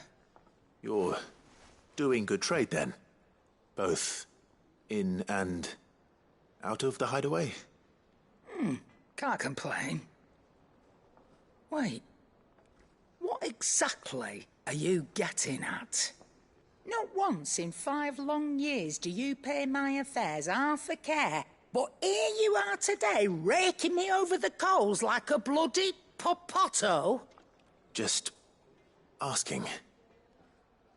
Out of interest. All right. I'm here because I was told that certain rumors have been circulating. About you selling weapons to brigands. Oh, are you? And who was it who knows me so well as to tell tales of my evil exploits? I didn't exactly hear firsthand. All I know is that someone in Dalimil has been spreading word to that effect. And what? You believe it? You think I'm profiting off the blood of innocents, do you? Look, I've done things I'm not proud of. Might be there were a time when I turned a blind eye to the wretchedness of the world so I could line my pocket.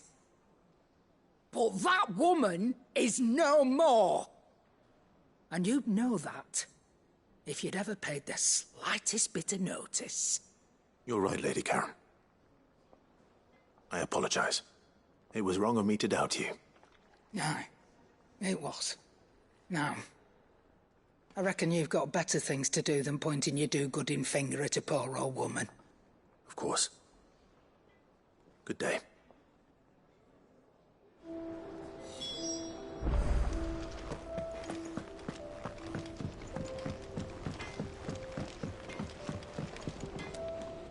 I spoke with Lady Karen. What did she say? That the rumors were unfounded, and that I was a fool for thinking they might hold any truth, along with some other things that made her feelings clear. And while it sounds like she may have done things she regretted in her past, she says those days are behind her. Oh, well, that's good. I knew Nan wasn't caught up in out bad. But why would people say she was? What did she ever do to them? It's not right. No, it's not. But people do things for all sorts of reasons. Perhaps we'll never know. Well, I'm going to find out. That trader, he said they were all talking about her in Dalimil. So that's where I'm going. I'll find someone who'll tell me, you'll see. Are you sure that's wise? Whoever's spreading these rumors means Karen ill. Oh, right. But that's why you'll be coming with me, isn't it, Clive? I suppose it is.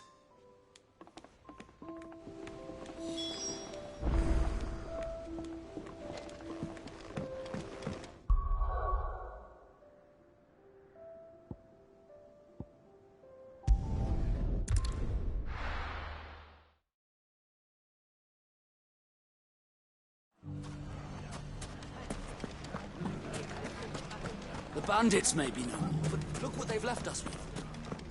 Got a hard time. It shouldn't be too hard to find goods. Are the bad men going to come back? The gentlemen of the town guard are a strapping bunch.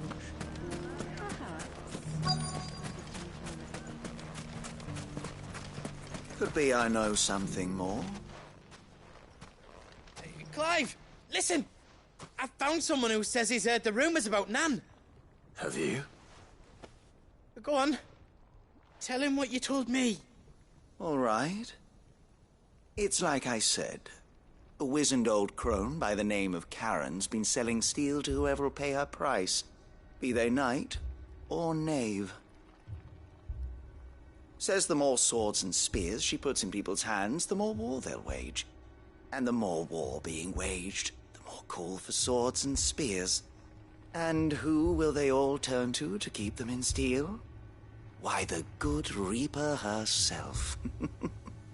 And you've seen this Reaper at work? Aye, it just so happens I have. You'll find her right here plying her trade most days. Here in Dalimil? Where exactly? She has a stall here in the market, But if you're not the patient type, you can probably find her at her storehouse on the edge of town. But it'd be a bolder man than me that braved that particular nest of vipers. Feeling bold, traveler? I hope so, for your sake. Now, if that's all, I have places to be. Sorry to have kept you. You don't think Nan's the Reaper, do you? Not unless she's discovered the secret of how to be in two places at once. Eh? What do you mean? Lady Karen hasn't left the hideaway in weeks. So who has been running this stall he spoke of? Good question. I'll go and have a look. And I'll visit this storehouse on the edge of town. All right, but be careful, Clive. You too, Goots.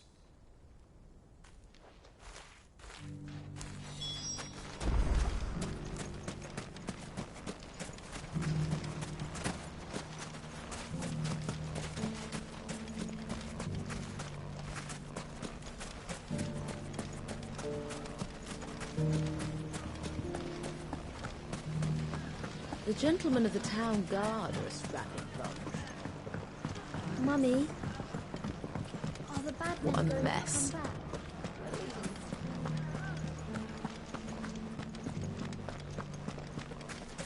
You fought very bravely.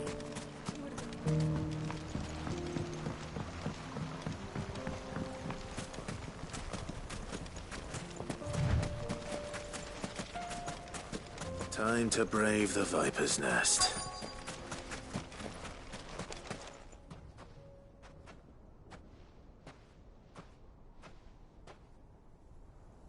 Just you, is it? Thought I might have laid it on a bit thick. It was a fairly unconvincing tale. So, what now? That's up to you. Die a slow death, or a quick one. Boys, he's all yours. But that sword is mine.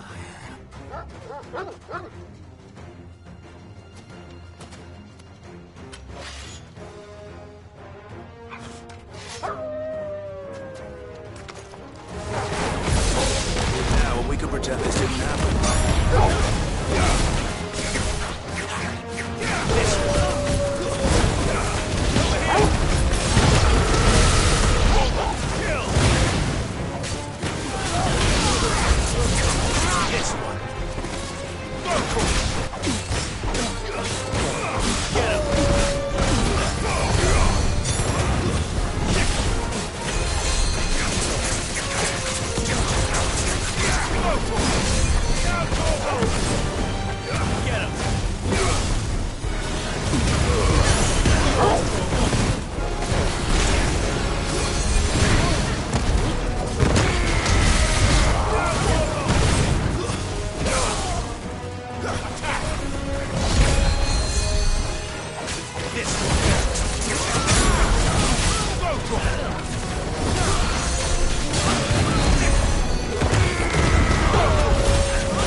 Oh, you've done it now. Go on. Tell me what I've done. When the Borgwyn finds out you've killed his men, he'll have your head.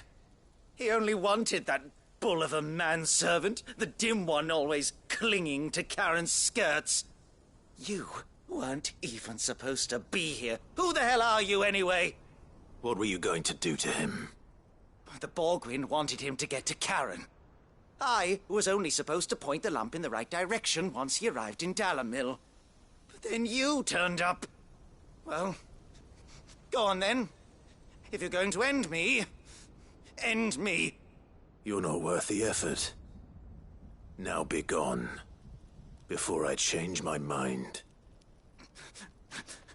Fucking coward!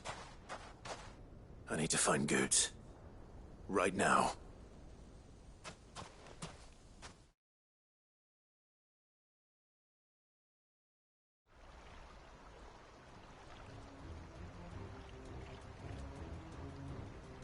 Get your filthy paws off me, you naughty-pated lout! Stop calling me names! And stop spreading them horrible lies about Nan! Well, that will be easy enough. For they are not lies. Every last word is true. And she must pay for her crimes in blood. Blood? Goose, are you all right? He's gonna kill Nan! He said she had to pay in blood! After what she did, it is only right. She ruined my life and the lives of countless others. That loathsome harpy's very existence is a crime, and I will not allow it to continue. Goetz, was it? I have no quarrel with you. Only with your employer. Run along now. You need not pay for her sins. No. No? I don't care what she did. I won't let you hurt Nan.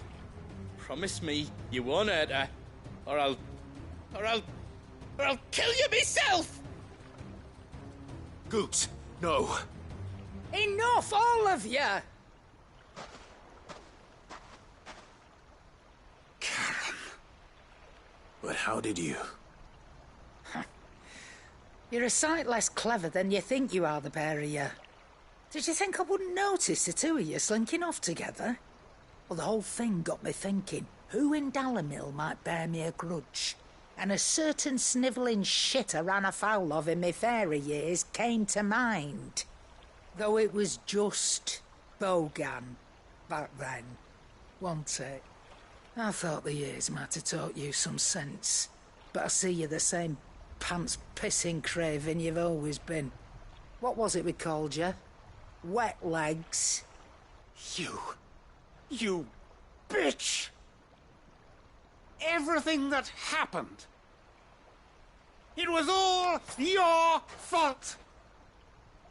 And now you'll finally pay for what you did to me!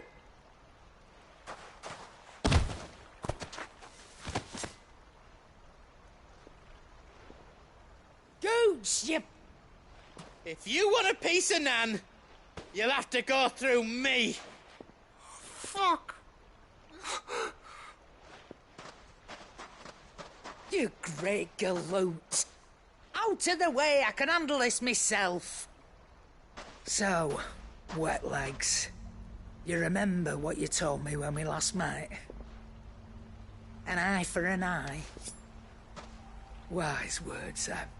Wise words. And now, it's time to collect.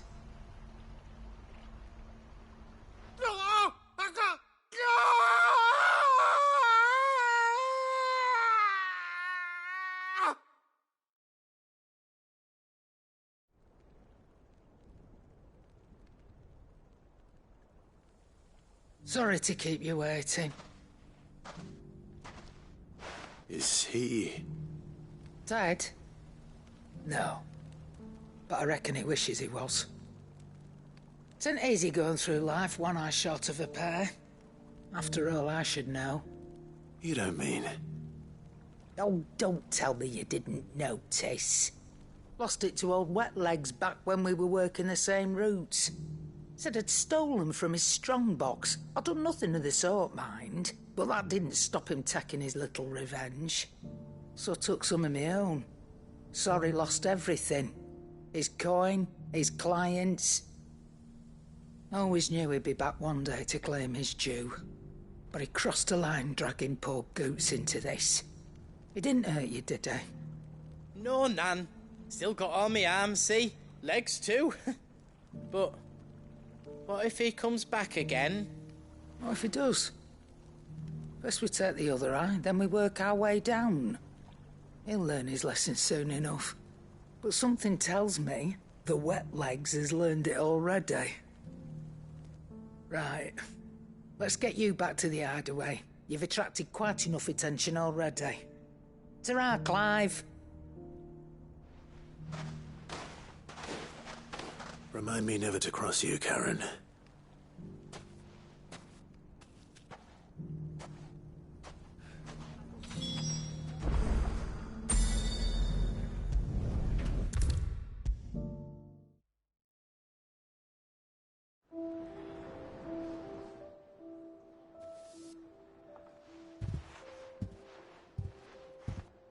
Nothing like a dish of cold vengeance to foul the gut.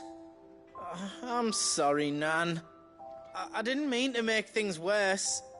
I just thought I had to protect you. Like you've protected me. Aye, well, someone had to. Your parents certainly didn't give a whit for your well-being. Reckon the both of us would be worse off if I'd not taken you on. You've always been me right eye, Goots. And I'd have you stay that way. So don't you dare go looking for trouble again. Well, I will. If you ever need help, I'll do it again and again, and you can't stop me. Why, you big lump. Fine. Play the hero if it makes you happy. Thanks, Nan. I won't let you down. There's nothing he wouldn't do for you. That's as maybe. But if he's ever to make his own way in life, he'll need to start looking out for himself as well.